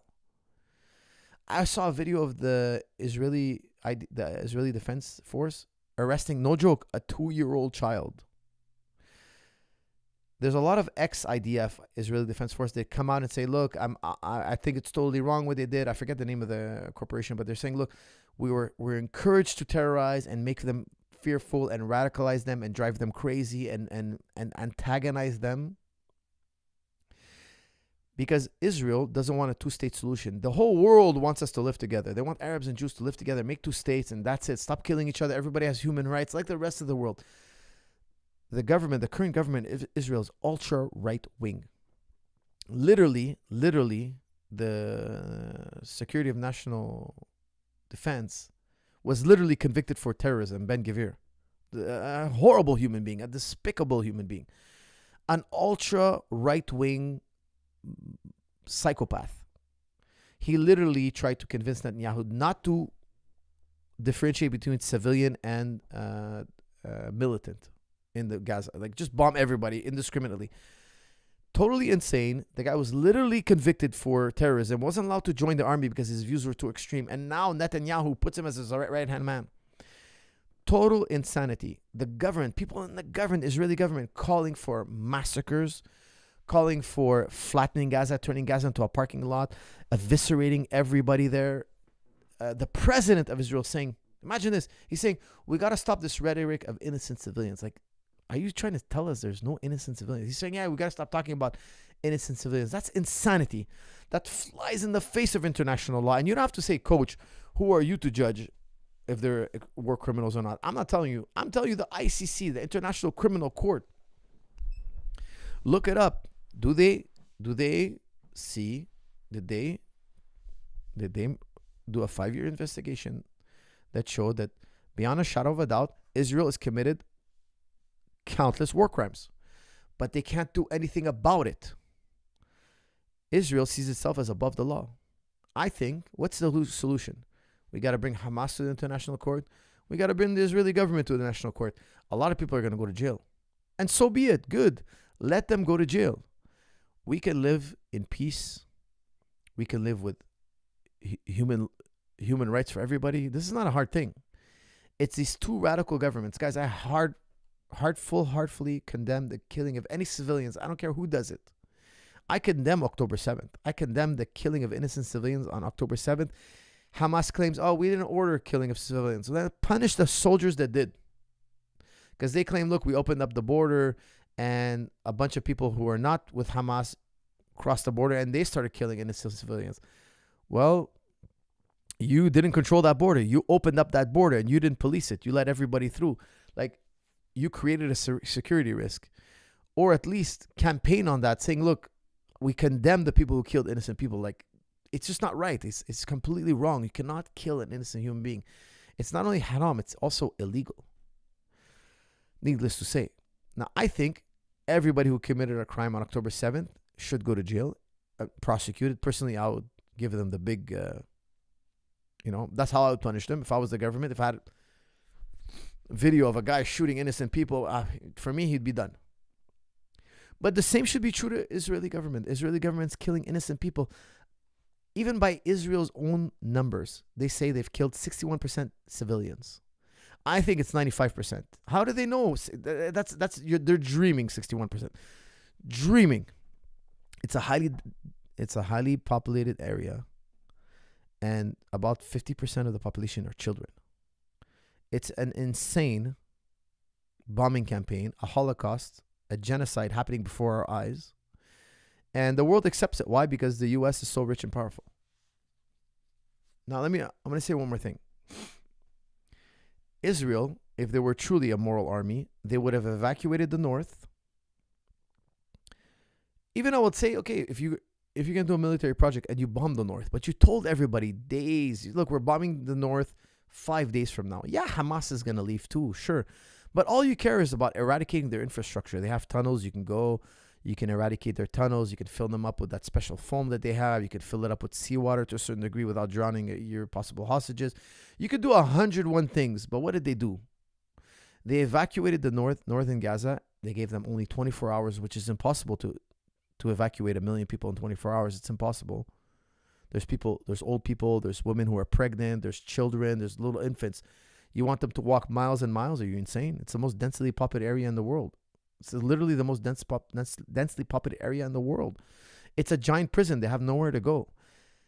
But it's worse than that. When they evacuated the north, they bombed the south. They told them to go south, and they bombed the south. And that's a fact. In my opinion, that's terrorism, because nobody can define terrorism. What's terrorism? They say, committing violence for political gain. What do you think that defines Israeli state perfectly? I'm telling you guys that Hamas is extreme, but Israel is also extreme. They're both the same. They have no difference between the two. I'm not pro Hamas, but I'm definitely not pro Israel. I think Hamas, they shouldn't have kidnapped children. Now, first they said, this is what blows my mind about this situation. I can't believe I heard with my own ears the President of the United States say, and I quote, "I never thought I'd see beheaded babies, 40 pictures of beheaded babies." 1 hour later, the White House retracted that statement. It says there was no evidence. They have no evidence to show or prove that there was beheaded babies. Now, when I heard that, I was like, look, I'll take the president's word for it. I'm totally against that. I think that's completely wrong. You beheaded a baby. First of all, you harmed the baby. That's insane. Now, then I saw videos of Hamas taking care of babies, and they're like, Hamas is saying, hey, we didn't lose our humanity. We've never hurt a baby. And I'm like, wait a second. What? Now, I'm thinking, okay, maybe Hamas is not that organized. Some of them killed babies. Some of them didn't. What's going on here? But if there's any harm to children, I'm totally against that. I don't care who it is. Okay, children are innocent 100% all the time. Then it came out later that there's not 40 beheaded babies. Actually, there's one dead baby, and it was from crossfire, likely from Israel. So there are no mass murder of babies. And then some people said, well, there was a pregnant woman that died or whatnot. Guys, regardless, I now don't believe either side. Now, when I get information, if the source is Israel, I don't believe it. If the source is Hamas, I put a big question mark. I don't know. I need a third independent source. I don't believe anything they say. At first, I was believing them face value. Now, I don't believe anything they say. Now, I'm thinking, you know what? There's a lot of proof that, because they're saying Israel was the Israeli hostages that escaped on October 7th. They weren't all taken, right? Some of them escaped capture. They were saying we were being shot at. And now we have video evidence also that they were shooting. Israeli Defense Force was shooting at Israelis. One of the footage that was posted on the internet was particularly gruesome. The party goers, the concert goers were running out of their car. Their car gets stuck. They run out of the car. They're running on foot. And you could tell on the camera, there's nowhere for them to run. You could tell that they're just people frantically running. They're not armed. They're not holding guns. They're not men. They're women. You could see that they're women. Like, is Hamas women? No, it can't be women. And the helicopter fires at them and kills them. I thought that was completely insane, because just for me, and I'm not a trained military man, I could tell you those are not militants. Those are young people running for their life. And even if they were, just get a closer look. They're running for their life. They're in an open field. There's literally nowhere for them to go. Follow them. See what happens. Call radio. Barricade them from the other side. You know, you're a military state. You have countless military men all over the place. Find out who these people are. No, they didn't even find out. They just blast them with bullets. They kill them right there. And then somehow they leaked the video. That's insane. It's totally insane. The amount of violence going on in the Middle East, in my opinion, is incredibly insane. I think everybody should try to defuse the situation, because World War III is very likely. In my opinion, if this keeps escalating, and I hope it doesn't, we're going to have people who are egomaniacs, psychopaths in power, who are going to go to war just because of their crazy ideals, their psychotic ideals, literally psychotic people, running countries, in power, completely psychotic, calling shots because they're egomaniacs and they simply can't live with one another. Arabs and Jews and Greeks and Buddhists and Hindus and atheists, we all live together. Every race, we all live together. No problem. You have your rights. I have my rights. This is my home. Nobody's kicking me out of my home. If somebody kicks me out of my home, the state's going to interfere. Like, everybody has their rights. Nobody's being radicalized. The way we live is so simple. It's really that simple. We need to do the same thing with the Palestinians and Jews. We've done it in the past for hundreds of years. This beef, guys, is very new and very depressing, very sad.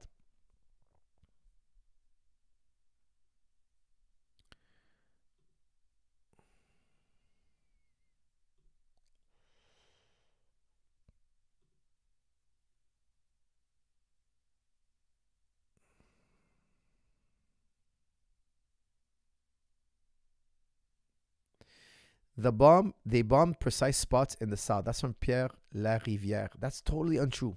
Pierre, with all due respect. Even Wolf Blitzer's jaw dropped. They believed to have one militant in a refugee camp. What did they do?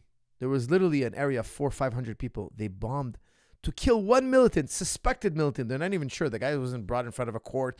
Hey, where were you on this day? Were you there in October? Nothing. They have no intelligence to prove it.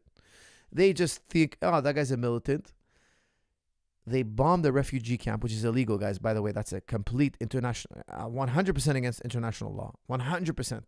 It's a war crime. And Wolf Blitzer, the most ultra right-wing American interviewer they have, is like, wait a second. He's like, you knew that was a refugee camp and you still went ahead? He's like, yeah, well, that's unfortunate.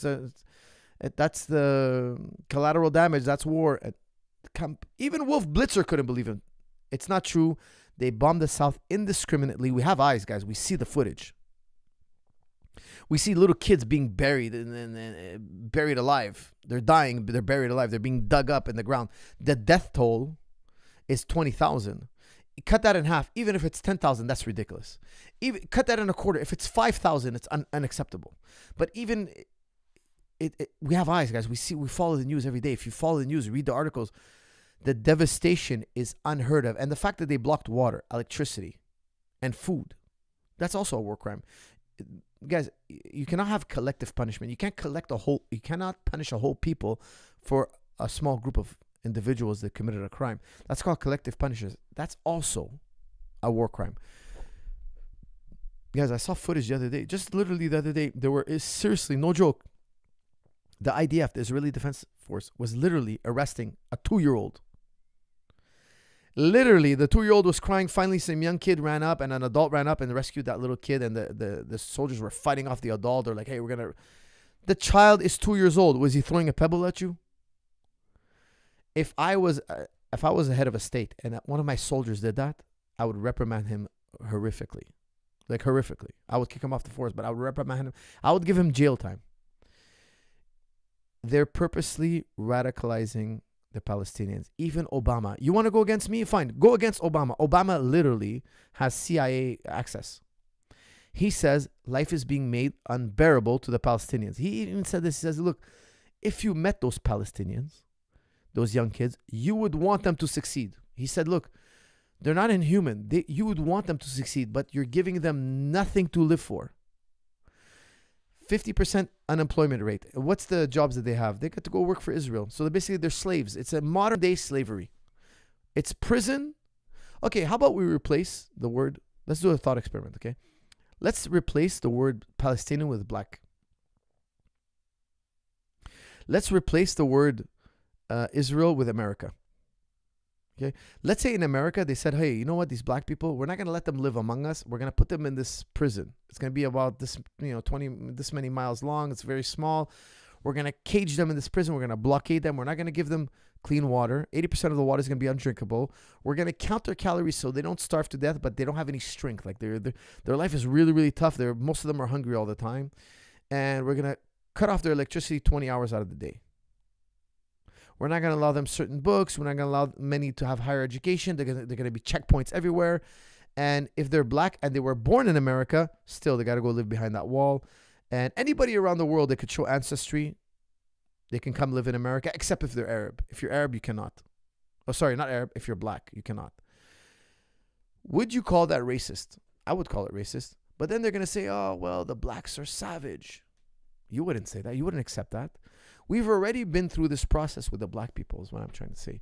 The whites used to consider blacks to be inferior, to be savage, to be animal, to be literally, no joke, to be literally subhuman.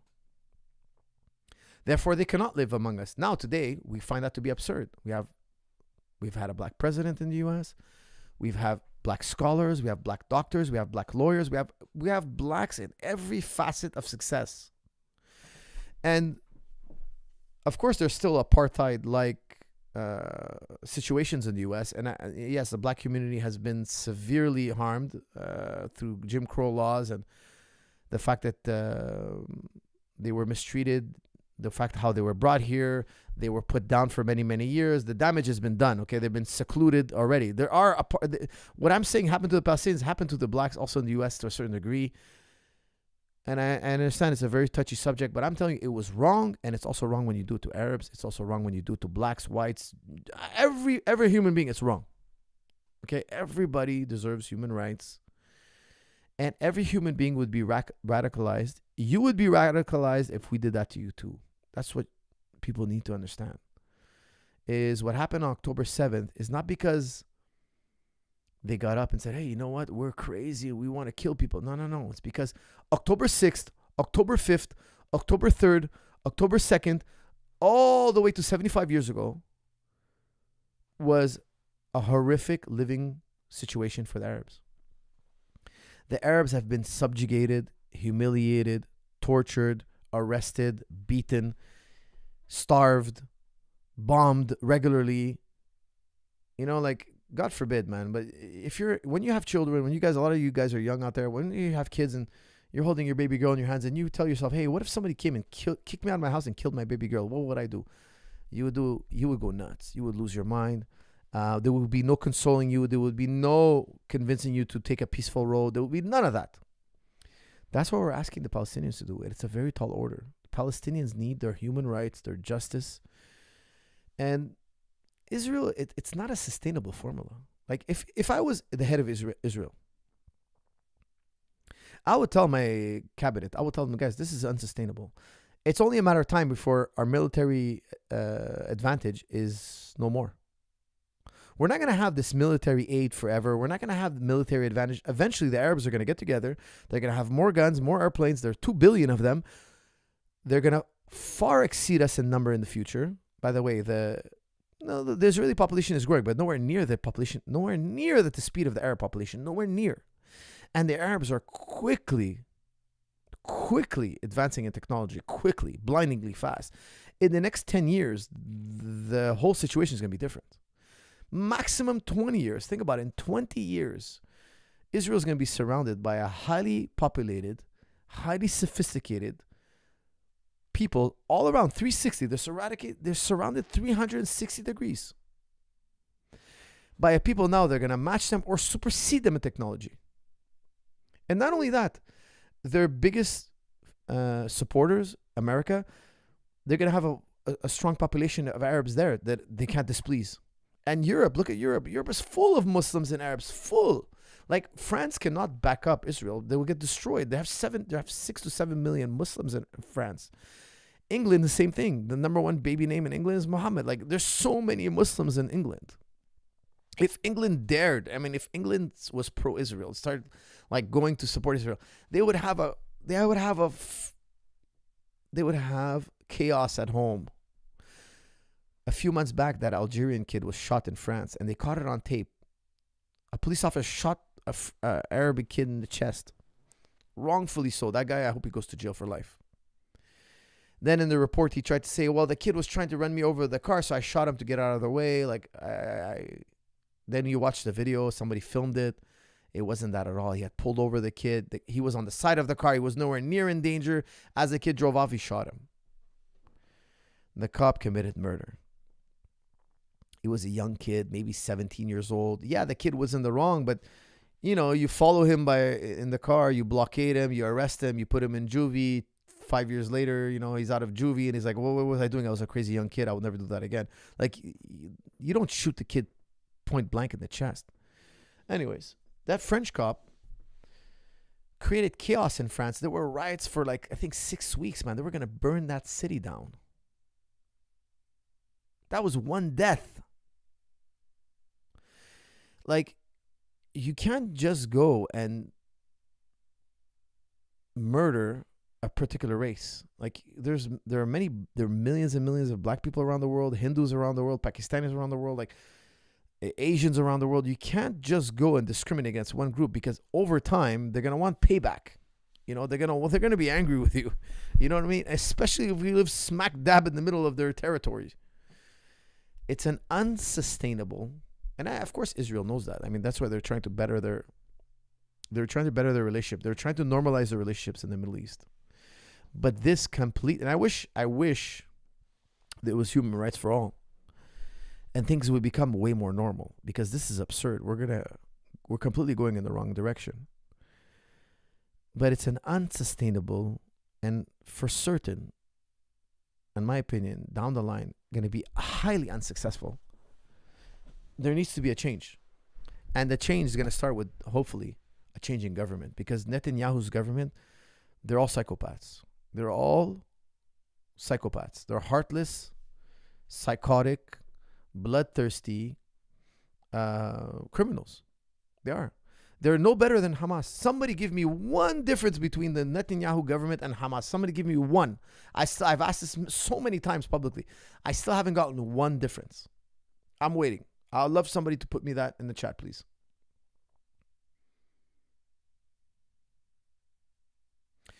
We, as the government of Spain, need to suspend diplomatic relations with Israel's Spanish Minister of Social Rights. Well, I think they did. I'm not sure if it was. I know of several countries did that.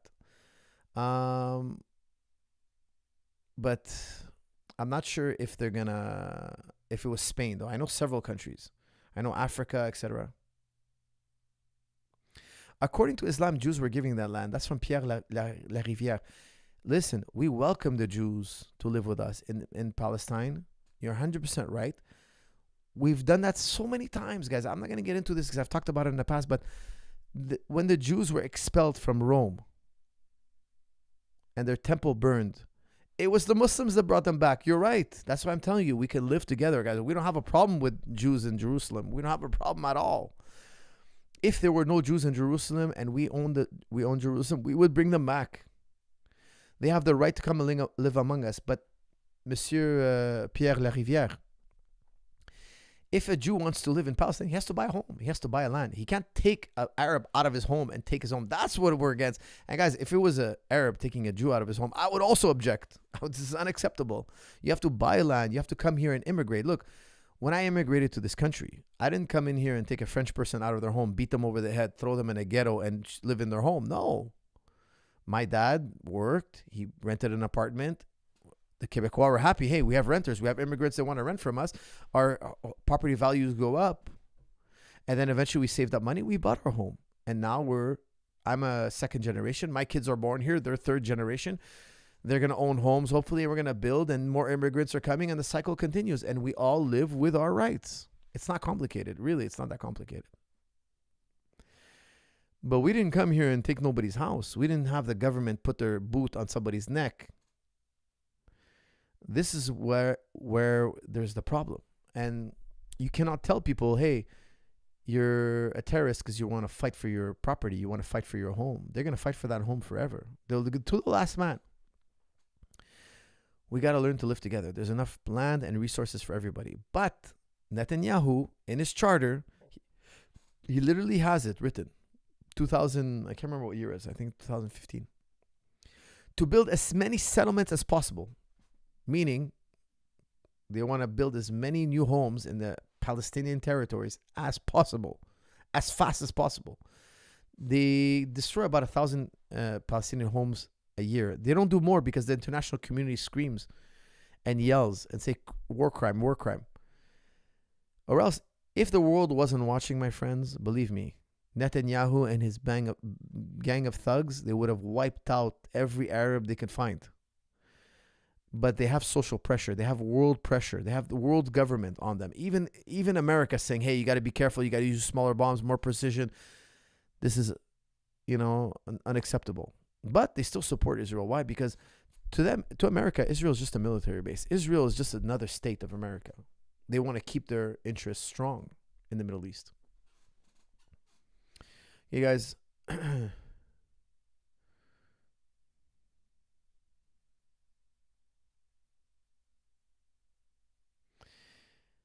Pierre, you should never speak again. No, guys, don't give him a hard time. He's asking questions. Unless he said something else. Hamas fighters grew up occupied and starved. That's from Hamza. Totally correct. Imagine you woke up. You're a little kid. You're hearing bombs every other month. You're like, what is that? Oh, well, we live in an open air prison. What do you mean?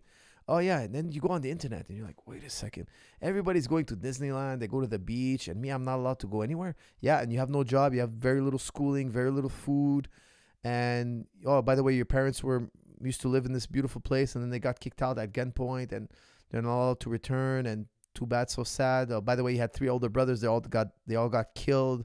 You got another brother, but he's in jail. You'll probably never see him again. He's been there for 20 years. They're torturing him on a daily basis, and you're like, what do I do with my life? Should I become a jiu-jitsu guy? Well, no, there's no jiu-jitsu, there's no wrestling, there's no architects, there's no medicine. You can't have any interest like that. Well, what should I do then? There's only one answer. They're going to become militants. They're going to become radicalized. They become radicalized. There's nothing to live for. There's nothing to do well for. And that was Obama's point. He was trying to put it very subtly. He was saying their life is made unbearable. And I totally agree with him. Imagine we did that to another race. You'd be like, that's wrong. Why do people accept it when it's done to Arabs? I'll tell you why. Power. The U.S. said it's okay, and they're the most powerful. They're the most powerful country in the world. When that changes, my friend, people are going to rewrite history. It's called revisionist history. Oh, when America's not so powerful anymore, they're going to be like, oh, now we can really say what we wanted to say. Oh, by the way, that was a genocide. By the way, guys, historians right now are calling what's happening in Gaza a genocide. Genocide historians are calling it a genocide. How could you disagree? The experts of the world, literally the top experts in history are telling you, yeah, this is classic genocide. Classic. You dehumanize a group, you displace part or in whole, or you try to kill part or in whole an entire group based on their ethnicity. Slam coach, are you impressed by Shavkat's performance? How do you... Man, I did this already like 3 times. Guys, Hamza, I already did that. Oh, that must be an old one. Sorry.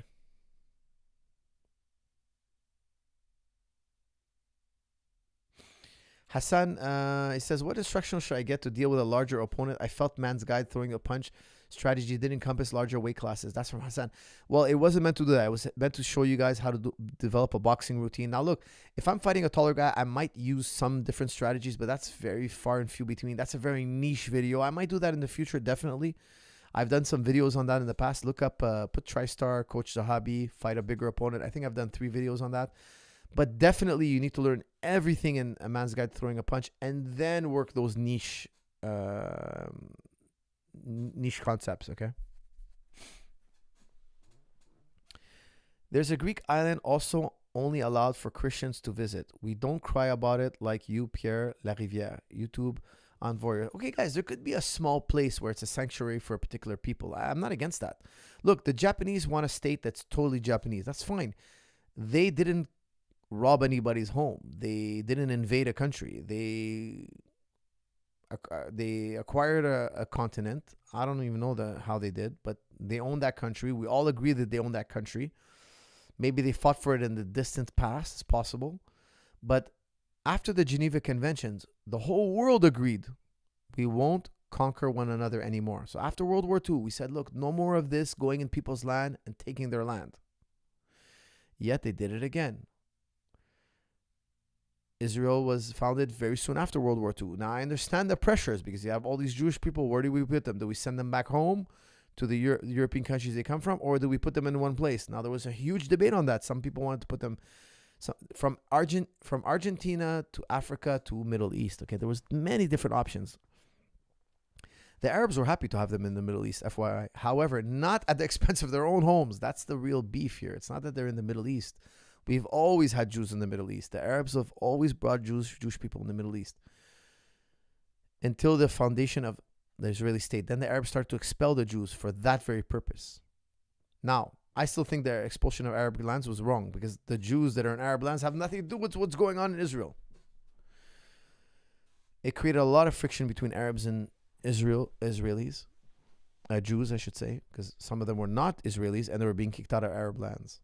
But this was a new phenomenon. It's only 75 years old, and I hope it ends because we've always been compatible in the past.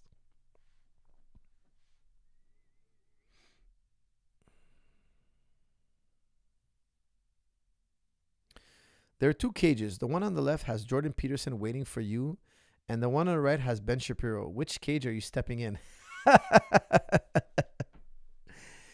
Guys, I wouldn't beat him up. I mean, have a discussion with him, but I wouldn't beat them up. Okay. Now, if I had to beat one of them up, I'd probably pick Ben Shapiro because he's younger. I wouldn't hit an older person. And I think Ben Shapiro spits a lot more venom. Like he's more of a. Yeah, I don't find him. I think Jordan Peterson. I think if he thinks about what he said, he's apologized for making mistakes, and he's more human. Ben Shapiro, in my opinion, he's a sociopath. He's an egomaniacal. He's a sociopath. He's completely psychotic. He's out of touch with the real world. He drinks the Kool-Aid. He has no critical thinking. He's inhumane. He doesn't understand the other side. For him, we're right, they're wrong. He instigates violence. He's a complete idiot. I like what Andrew Tate said. Andrew Tate said, "You're always inciting violence. Big, strong men to go and fight for you. Like big, strong men," he said, like me, like Tate was saying, "You want fighters like me to go out there and fight for you, and you're in the back. Fight. Go to Iraq. Yeah, fight. Bomb the Palestinians. Kill them. And I love how Tate's put it. He's like, oh, you're sitting there on your booster chair and you're there inciting violence for everybody. And these young men have to go and do all the fighting. I totally agree with Tate, man. He's a coward. Ben Shapiro is a coward, man. He's a coward. Like the biggest coward. He drinks the Kool-Aid. He has no critical thinking. He has no empathy whatsoever for Arabs. I heard him. I was shocked. At one point he was like, he actually one time mentioned Palestinians because Mohammed Hijab totally ripped him a new one. And then Piers Morgan asked him to respond. And he's like, I have nothing but sympathy for the innocent Palestinians. But, we have no choice. We got to get Hamas. Killing Palestinians, innocent Palestinians. First of all, I was shocked that he actually said that. I was like, wow, that's the first time I ever heard him express empathy. It's the first time. And I thought it was lip service. Look, I'm telling you guys, I'm telling you openly, October 7th was wrong. Now, I got a lot of misinformation about October 7th, but if it's true or not, I'm condemning it. You cannot kill innocent civilians. Combatants can fight, yes. And they have laws to adhere to, but innocent civilians have nothing to do with your battle. You should leave them out of the picture. Whether it's one side or the other, I condemn both. And I think it's the biggest lie to say, they use innocent people as human shields, so we have no choice. That's filthy. That's disgusting. Let me tell you something. I could say the same thing about Israel. Hey, Israel, you're occupying my country. All your military bases are also around the civilian population. And guys, Israel's not a big place. Every single military target is surrounded by civilians. I could say, the concert, the Freedom Concert, was just right at the border. Are you using that as a buffer zone? Those are your human shields. Oh, you're trying to put a concert to stop us from invading. We're at war. We've declared war with you. We told you we're going to bomb you. We told you we're going to break through one day. We're going to come get you. Why did you put this rock concert, this rave or whatever it was, right at the border? Why didn't you nestle them nicely behind your enemy, your military forces? Why isn't it the other way around? Why don't you put the military forces at the border? So you have the wall, then the military bases, and then the party goers somewhere nicely, neatly tucked away in a auditorium or a hall somewhere. You can argue the same thing. All their military targets are deeply embedded in civilian population. Now, you guys are gonna say, yeah, but it's to a greater degree in the Palestinian side. Guys, they have no weaponry. They're not getting billions of dollars from the USA. They're fighting with rockets, like little tiny rockets. They make a pothole. How many people die from rockets? Very, very rare. Like it's extremely low. Extremely. Like these are homemade Mickey Mouse rockets. Like I don't want to make a light of it, okay? But every Israeli has a bomb shelter, and very, very rarely do you ever hear of an Israeli dying from a rocket attack. It's very, very rare. Palestinians are dying en masse. And to say that we have to kill those innocent civilians because it's worth it to get to Hamas is, in my opinion, creating more Hamas. It's creating more radicalization.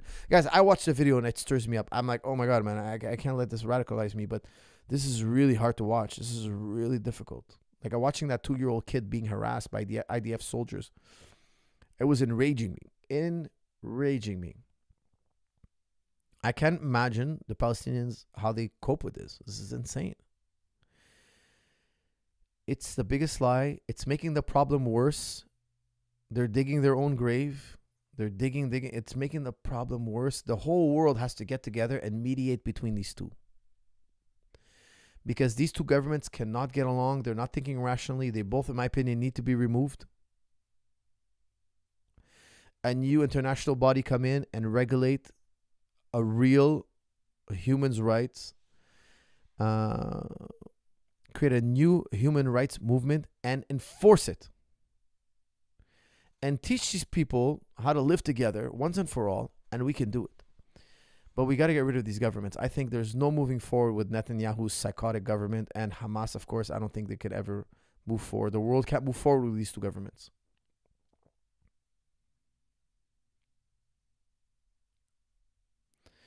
New York Times published 3 days ago that Netanyahu gave bags full of cash to fund Hamas radical elements. IDF ought to behave in accordance to Geneva Convention. That's from Hamza. This is very well known. This is way more than 3 days ago. This is well known. Look, Israel funded Hamas. Can you believe that? A lot of people are going to be like, that's BS. Look it up. Research it. Everybody knows this. Israel doesn't want a two-state solution. They're open about it. They're saying, we'll never be a two-state solution. We'll never live. We don't want anybody in Israel. We want Israel all to us. That's it. No other population. It's a Jewish state. If you're not Jewish, get out. The whole world, including the U.S., wants a two-state solution. Arabs and Jews living side by side, everybody with their own right, everybody with their own territory, and we respect each other's territories.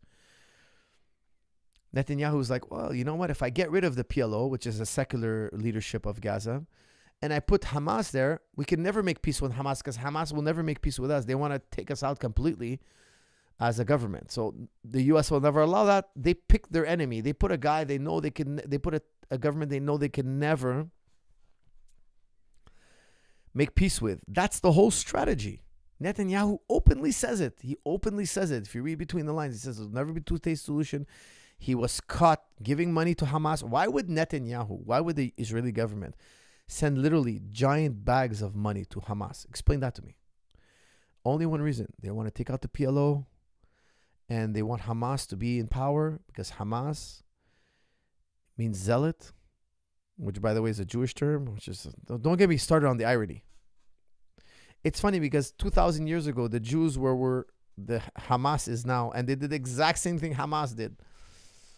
The Romans were torturing the Jews. The Jews called the zealots. Look how ironic it is. The Jews call themselves the zealots. The Sakari and the zealots. The zealots, you know, when we say somebody's very zealous, that means he's fanatical. Like he's really into this. That was the name of the Jews. Simon the Zealot. He was a radical. Okay? He's a really like, you have to be Jewish and you can't negotiate with Romans, and we're going to kill all the Romans, and we're going to free Jerusalem from Roman control. Then fast forward 2,000 years later, now it's Israel doing the oppressing. Israel's the force occupier, and Hamas, an Arab, they're calling themselves the zealots. It's insane. I don't know if they took that name purposefully, but Hamas means to be zealous. It's like, is this? It's incredible. Are you aware of Kid Dale and his BJJ philosophy? That's some YTB99. Yeah, he doesn't do any drilling. He just kind of teaches concepts. That's as much as I know about it. I worked with one black belt from Hadra Gracie who also adopted the same philosophy. And I've trained with him, rolled with him, and he was just telling me like he doesn't teach moves.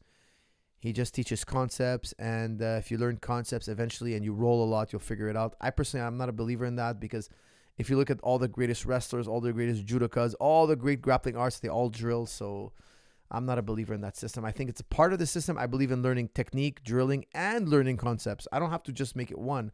And if you took two groups, one that just did concepts and one that just drilled, I think the drill group would destroy the concept group. That's just my opinion.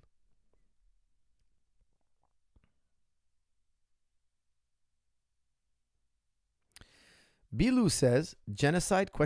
What a joke. Why would you commit a civil war and think there is no consequence, ? Bilu, my friend, that's an insane take. It's not a civil war. It's two groups fighting one another. It's not a civil war, okay? Now, If you say Hamas is wrong for fighting and attacking Israel, I understand, okay, violence against the people, I get it. Then you have to say it's also wrong for when Israel attacked the Palestinians and kicked them out of their lands. They were backed by Europe and they went in and they removed the Palestinians. And some say, no, they left voluntarily. Almost 1 million people left voluntarily, which is a lie. But okay, because we have too much document. We have Israeli soldiers admitting. They're old now. They're like, yeah, we killed all of them. We massacred them. We bombed them. Besides all that, let's just say they left voluntarily. Okay, if I leave my home and I go to New York and I come back to my home, I have the right to return. It's called the right to return. That's what the Palestinians are saying. We want the right to return to our homes. If I go to New York and I come back and you're telling me, hey, you can't go back to your home, you left. What are you talking about? I own this land. This house is my house. We've lived here for thousands of years. We lived here before you did. We were with you in the Roman age. We've been here since the Roman age. That's why the Romans gave it the name Palestine, because the Palestinians were living there.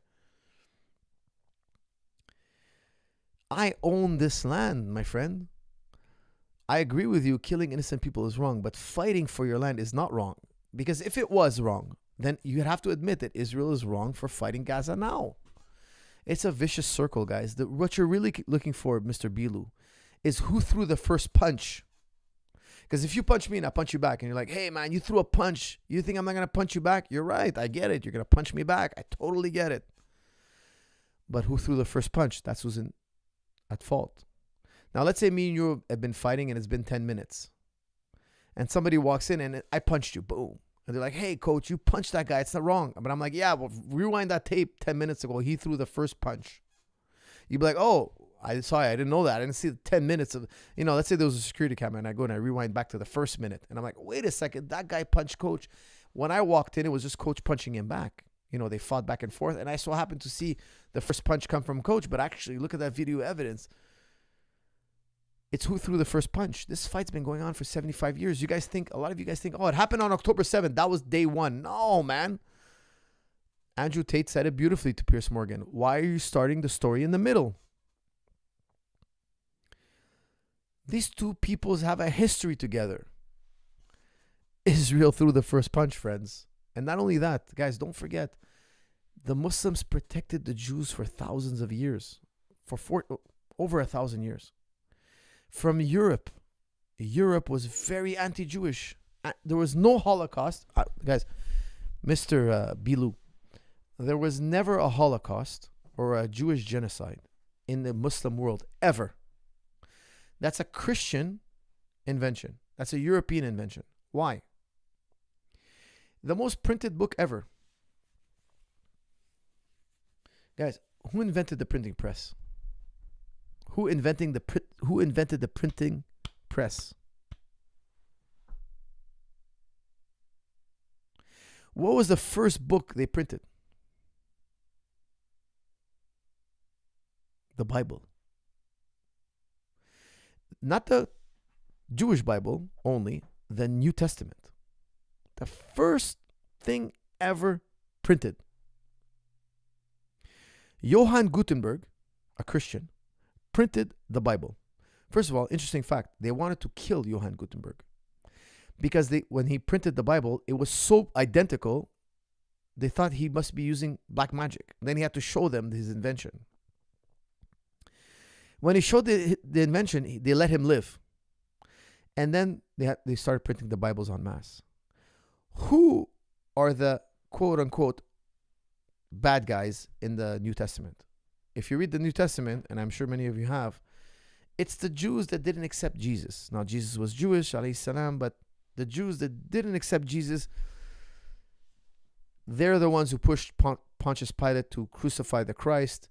And they say, if we're wrong and he's the Christ, let the blood be on our hands and our children's hands. And it's just like, if you read the book of Matthew, Jesus alayhi salam in the book of Matthew, he's portrayed as just cursing them. They're the children of the devil. The blood is on their hands and their heads and their generations. Like, their generations are cursed. Now, the first and most printed book ever in history is circulating all over Europe. All over Europe. People are reading this story over and over again. People are preaching it like this is the most important story in history. And who are the bad guys? Well, it's these people they call the Jews. This led to loads of anti-Semitism, violence against Jews. I could tell you stories, countless stories, horror stories. Guys, things that I think are totally wrong, 100% wrong. Now, you read the Quran now. So now the Quran comes 600 years after the Christ. The Quran is revealed. And what does it say in the Quran?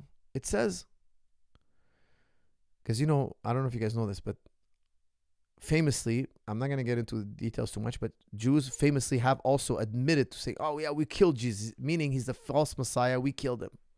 Okay.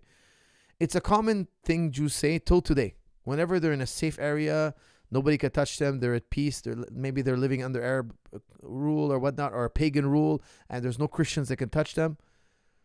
They start saying, yeah, we killed the Christ. They're like, not everybody, okay, guys? We're talking about a minority, but they boast. They try to antagonize the Christians. Okay, this is very well known. It happens to this day. If you go to Jerusalem, sometimes you're going to have extreme Jewish thinkers who are going to be like, yeah, we killed the Christ. And they're going to say horrible things about Islam and the Virgin Mary and all sorts of bad things. Okay, now again, this is a small group. Okay, I'm not saying it's all Jews. No, it's a small group. Everybody has their radicals. Everybody has their crazies. We have them. You have them. Understand what I'm saying here. Okay, the radicals, they would boast. Now, what does the Quran say? The Quran says, no, the Jews didn't kill him, nor did they crucify him. Now, in the Arab mind, the Muslim mind, the Jews are not responsible for this. It's explicit in the Quran. The Quran exonerates the Jews. Now, if the Quran had said, little thought experiment here, if the Quran had said, yes, the Jews did it and they're to blame, I agree with many historians that there wouldn't be a Jew in the world left.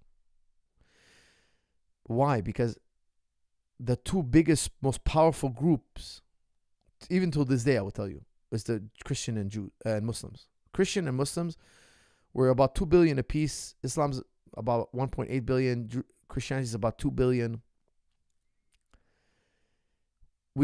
Islam and Christianity grew so fast in every corner of the world. There was nowhere to hide. And when the Christians were going through their Inquisition, when they were killing every Jew in sight, the Jews survived because they lived in Muslim lands. And there are Jewish scholars that admit to this and write articles about this and essays about this and how Jewry was saved by the Muslims. Now, it's the Quran exonerating the Jews. The Quran exonerates them, says they did not kill or crucify the Messiah. It's explicit. You cannot interpret it any other way. I'm not going to get into this topic, okay, because the crucifixion in the Quran is a very deep topic, and there was actually many different views. Okay, and at the end we have to say we don't know what happened exactly. However, we know for a fact that it was not the responsibility of the Jews. So there was no reason for Muslims to persecute Jews. There was no reason for us to say, hey, they have the blood on their hands. We say, no, they don't. We're the complete disagreement here with Christians.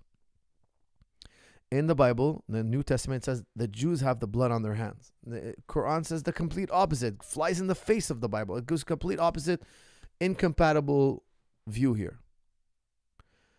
Complete exoneration. That was massive. The Quran set the way for Jews to survive. The Muslims and Christians were too powerful, still today, too powerful, too numerous for hundreds of years. Especially the Spanish Catholics wanted to eradicate every Jew on the face of the earth. Read the works of Martin Luther. Not Martin Luther King, I Have a Dream. Martin Luther King was named after the Protestant founder, Martin Luther, a German.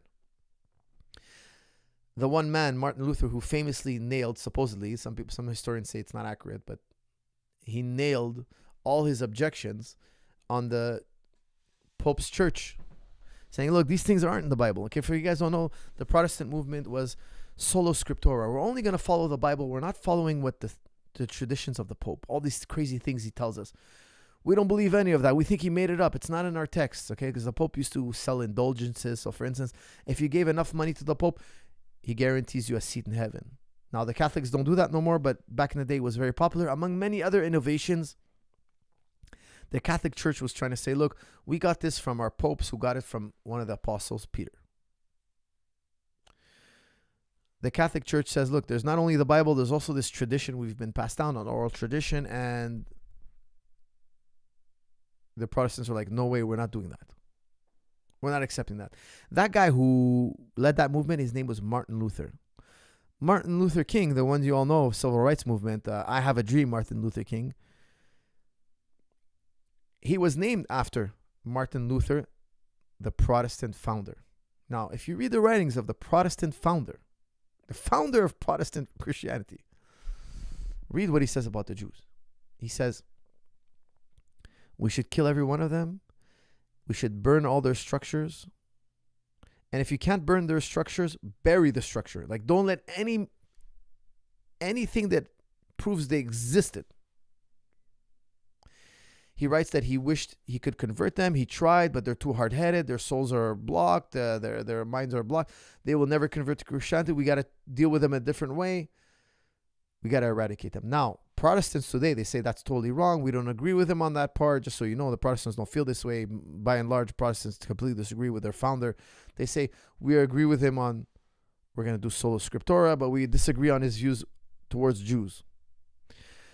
What I'm trying to tell you guys all is there was a very dark period in Christianity where Jewish people were to be killed, eradicated, expelled, etc. All this to say, they lived in Muslim lands. They had their golden age under Islam. And then they flipped. After World War II, they flipped on the Arab world. They joined the European world. The European world became secular, not so Christian anymore. And all of a sudden, they flipped on us. And all of a sudden, they're working for that guy. They're working for the Europeans. They're working for the colonizers. That's why the Arabs are so bitter in a way. Because for so many generations, not that it was a utopia, but the Jews were well taken care of. Comparatively, there are letters from Jewish leaders in the 1400s saying, come to Muslim lands. Here we have freedom. We have the right to practice our religion. We have all the business opportunities that you could ever imagine. We have so much abundant proof. And then there was a flippening. After World War II, it's like, oh, they sided now on the other side. They went now with the Europeans. Again, guys, history is more complicated than this. I don't want to say this is an accurate representation of. It's not a perfect representation. Like, for instance, look, I live in Canada. Okay, am I treated well here? I would say yes. Do I have every right? No, it's not true. Like, like for instance, in Quebec, if you wear a Muslim scarf, you cannot work for the government. It wasn't like that 10 years ago. You could be totally veiled and work for the government. It wasn't a problem. Now they're instigating laws because they see that the Muslims are, there's so many and their culture spreading. Now they want to kind of slow us down. Okay, I understand. But what I say it's perfect. No, they've had all sorts of laws that maybe are discriminatory, can be interpreted that way. But I would still say, by and large, guys, I live very well. I don't have a gun pointed at me. I have my rights respected. I have pay my taxes. I'm left alone. I'm left in peace. Like, I love my country. I think my country is great. I can go as far as I want in education. Is it perfect? No country is perfect. Okay, no scenario was perfect. And you have to also take in context that we're talking about 500-600 years ago, 700 years ago, 1,000 years ago. Things were very different back then. People were they were living different ways. They have different mentalities. Okay, so one group could not be mixed with another perfectly. Okay, but by and large, by the standards of the time, the Muslim world was very, very good to the Jewish people.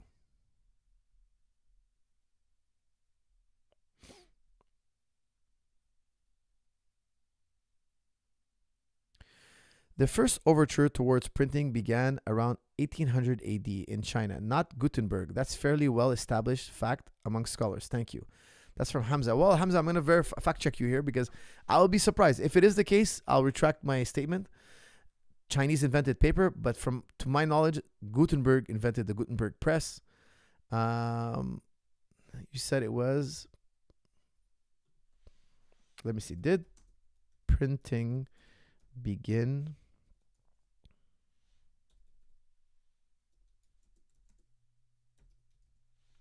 It wouldn't surprise me that there's an error because, everything's so Eurocentric. Scholars always want to interpret everything to be European. So I would love to know if this is true, what you're saying. The first overtures towards you just basically copy paste. Okay.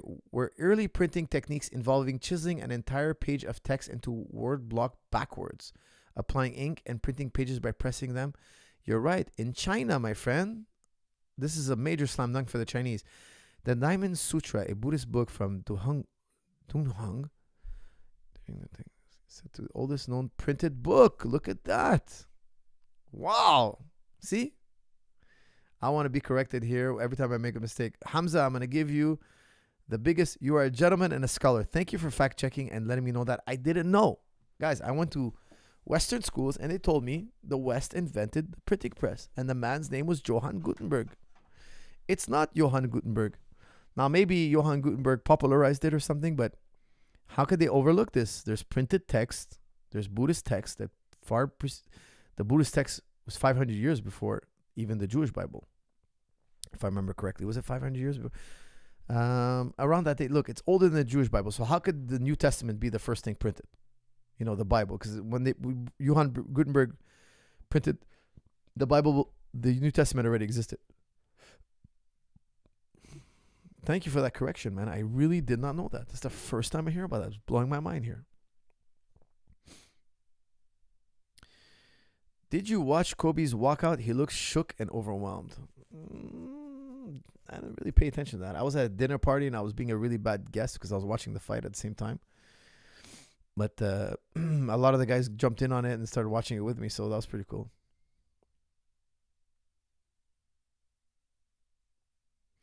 If you're setting up a lat trap and they don't push the leg bait, they don't push the baited leg, what else might you do from there? I'll probably try to mount or body lock, or I'll switch to another attack. I mean, the thing is, if they don't push the baited leg off, I could just chill and relax. I scored my points. The guy can't do anything till he removes that leg. So what I'll do is I'll probably take a breath or two, and then I'll probably start progressing. Usually, I'll probably go for like a head and arm choke, or probably body lock him and kind of like force his legs out of the way. I show it in a side control, a control freak video. I have a control freak series. One of them is side control. So I basically like point his knees away from me and underhook the near side and start going to the back. So that would be another phenomenal option.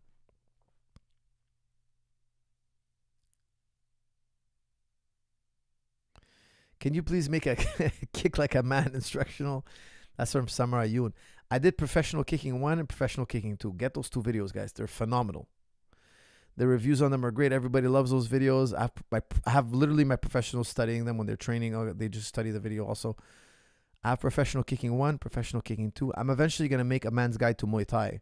That's eventually going to come, but not a guy. What did you call it? That's funny. A man's guide to throwing a kick or something. Okay. Khabib is a judo champion. It should be mentioned more. That's from 7-6. Maybe. I mean, yeah, we should mention more. He's definitely a judo expert. His father was also a judo champion, so it doesn't surprise me.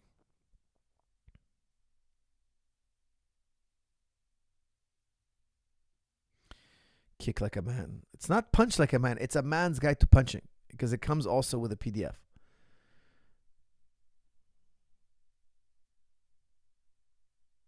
I think infidelity is worse in Japan than Scandinavia. Countries, they have street interviews about cheating in Japan and their response are insane. That's from Hassan Haytham. I think the number one most promiscuous, like in terms of cheating, is Thailand, if I remember correctly. Hold on, let me look it up. Hold on, cheaters.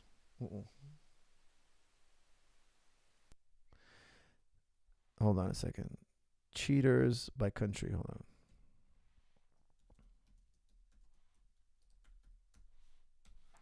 I think it's Thailand first, because look, I've been to Thailand, believe me. It's like, it's mostly men that cheat.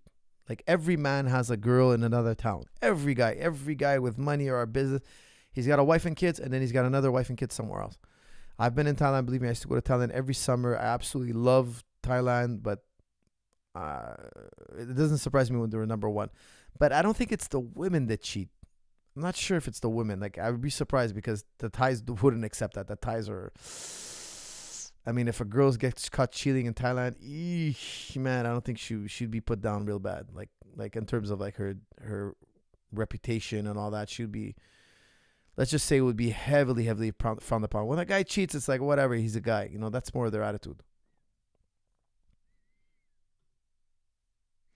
Okay, let's see here. Oh my God, there's so many ads popping up. What is this?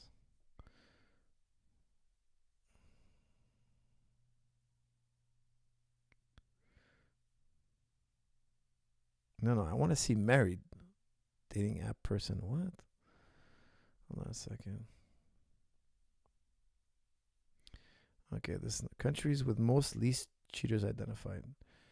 Outrage magazine. What the hell is that? All right, let's find out. Mirror. The Mirror.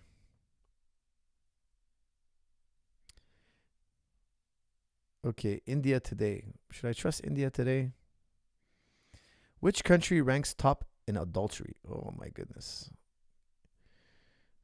Okay, let's see. Number 1, Thailand, 56%. That's the men, guys. I'm telling you, the men are pigs, man. I've hung out with them. I train with them. They love women. They're crazy. Number 2, Denmark.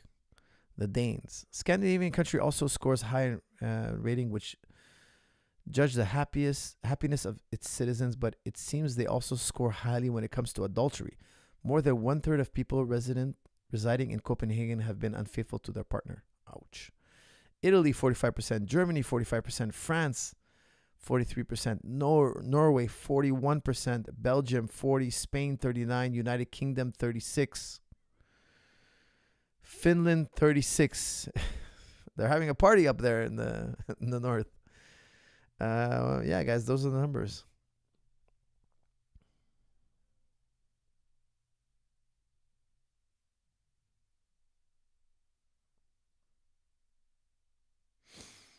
Okay, guys, we've been going on 2 hours and 22 minutes, man. You guys' endurance is incredible.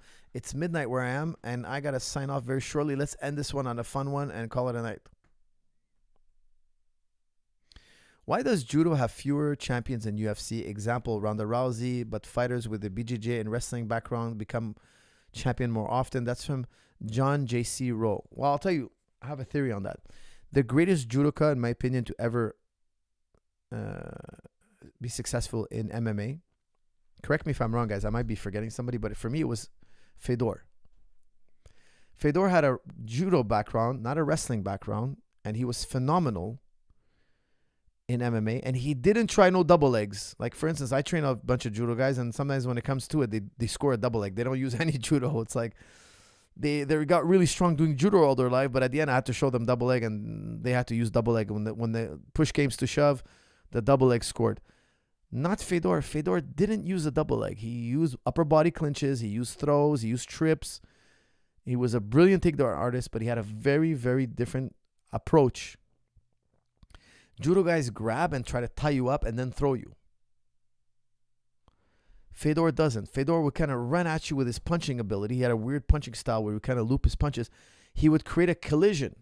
And from that collision, he would use the momentum of the collision to take you down. He would do his beautiful judo attacks.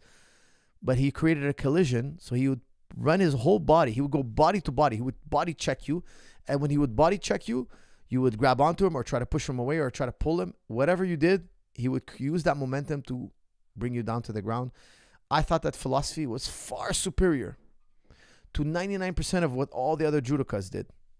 All the other judokas tried to grab and pull and grab and clinch and throw. Now, my second favorite judo practitioner, like a guy who's using pure judo, was Cairo Parisian. Extremely impressive judo. In terms of using actual judo, okay? Because you have a lot of judo guys that are using wrestling.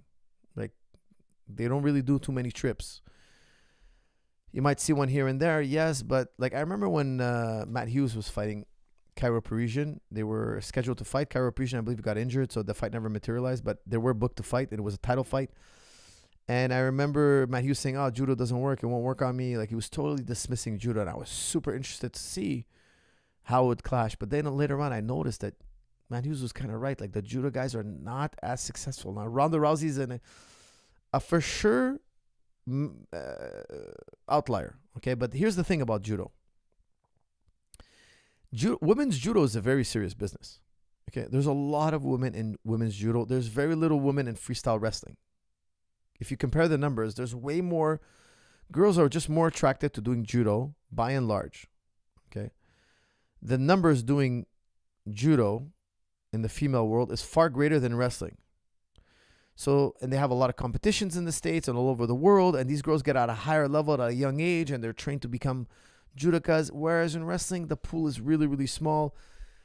And like I've been in a practice room with wrestling. There's always like maybe there's one girl, two max. But if you go to a judo club, there's gonna be it's a martial art, right? It's like going to a karate club or a jiu-jitsu club. You can see tons of girls.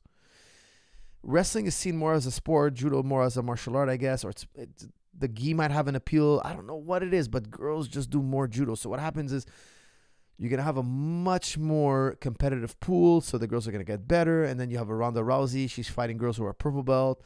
She's been trained her whole life. Like she has 10 years on every girl she fought until the end of her career. You know, like who was her greatest rival? Maybe Misha Tate. Well, Misha Tate, I don't think grew up wrestling and doing jiu-jitsu. I think she probably learned that in her adulthood. Whereas Ronda Rousey's mom was a world champion. So Ronda was in judo. I think she got the silver. I can't remember at the Worlds or whatnot. But she was very high up in judo. Guys, to get high up in judo, if you want to win anything, you know, at the world-class level, you got to start extremely young. Not so in MMA. In MMA, if you're female and you win 4 or 5 fights, you might be in the top 10 already. Like there's just not that much interest in MMA from the girls. That's why you'll see a girl in the top 10. She's maybe an 8-8 record. She's in the top 10. You'll never see a guy 8-8 record in the top 10 in UFC. Never. I don't think you'll ever see that. The guy would have to have like 8 losses and then go on a tear, 8 fight. Even then they wouldn't give it. Like he'd have to get. It's too competitive. There are too many other choices. There are too many other great athletes to choose from. The pool is massive. So it's far more ferocious to get to the top of that hill. So you're going to get the best of the best. You're going to get this girl who's very special, who trained from a very young age, who put in tons of effort. Then she's going to fight a girl who I think maybe she was a purple belt or a brown belt when she fought Ronda. Like I'm not even sure what belt she was. But so much more competitive experience for Ronda Rousey. Ronda must have been competing since she's like 10, 8 years old. So that's why she has so many more years. It's just insane. It's an insane advantage. Guys, I had a blast hanging out with you all as usual. Thank you for tuning in and signing and hanging out with me.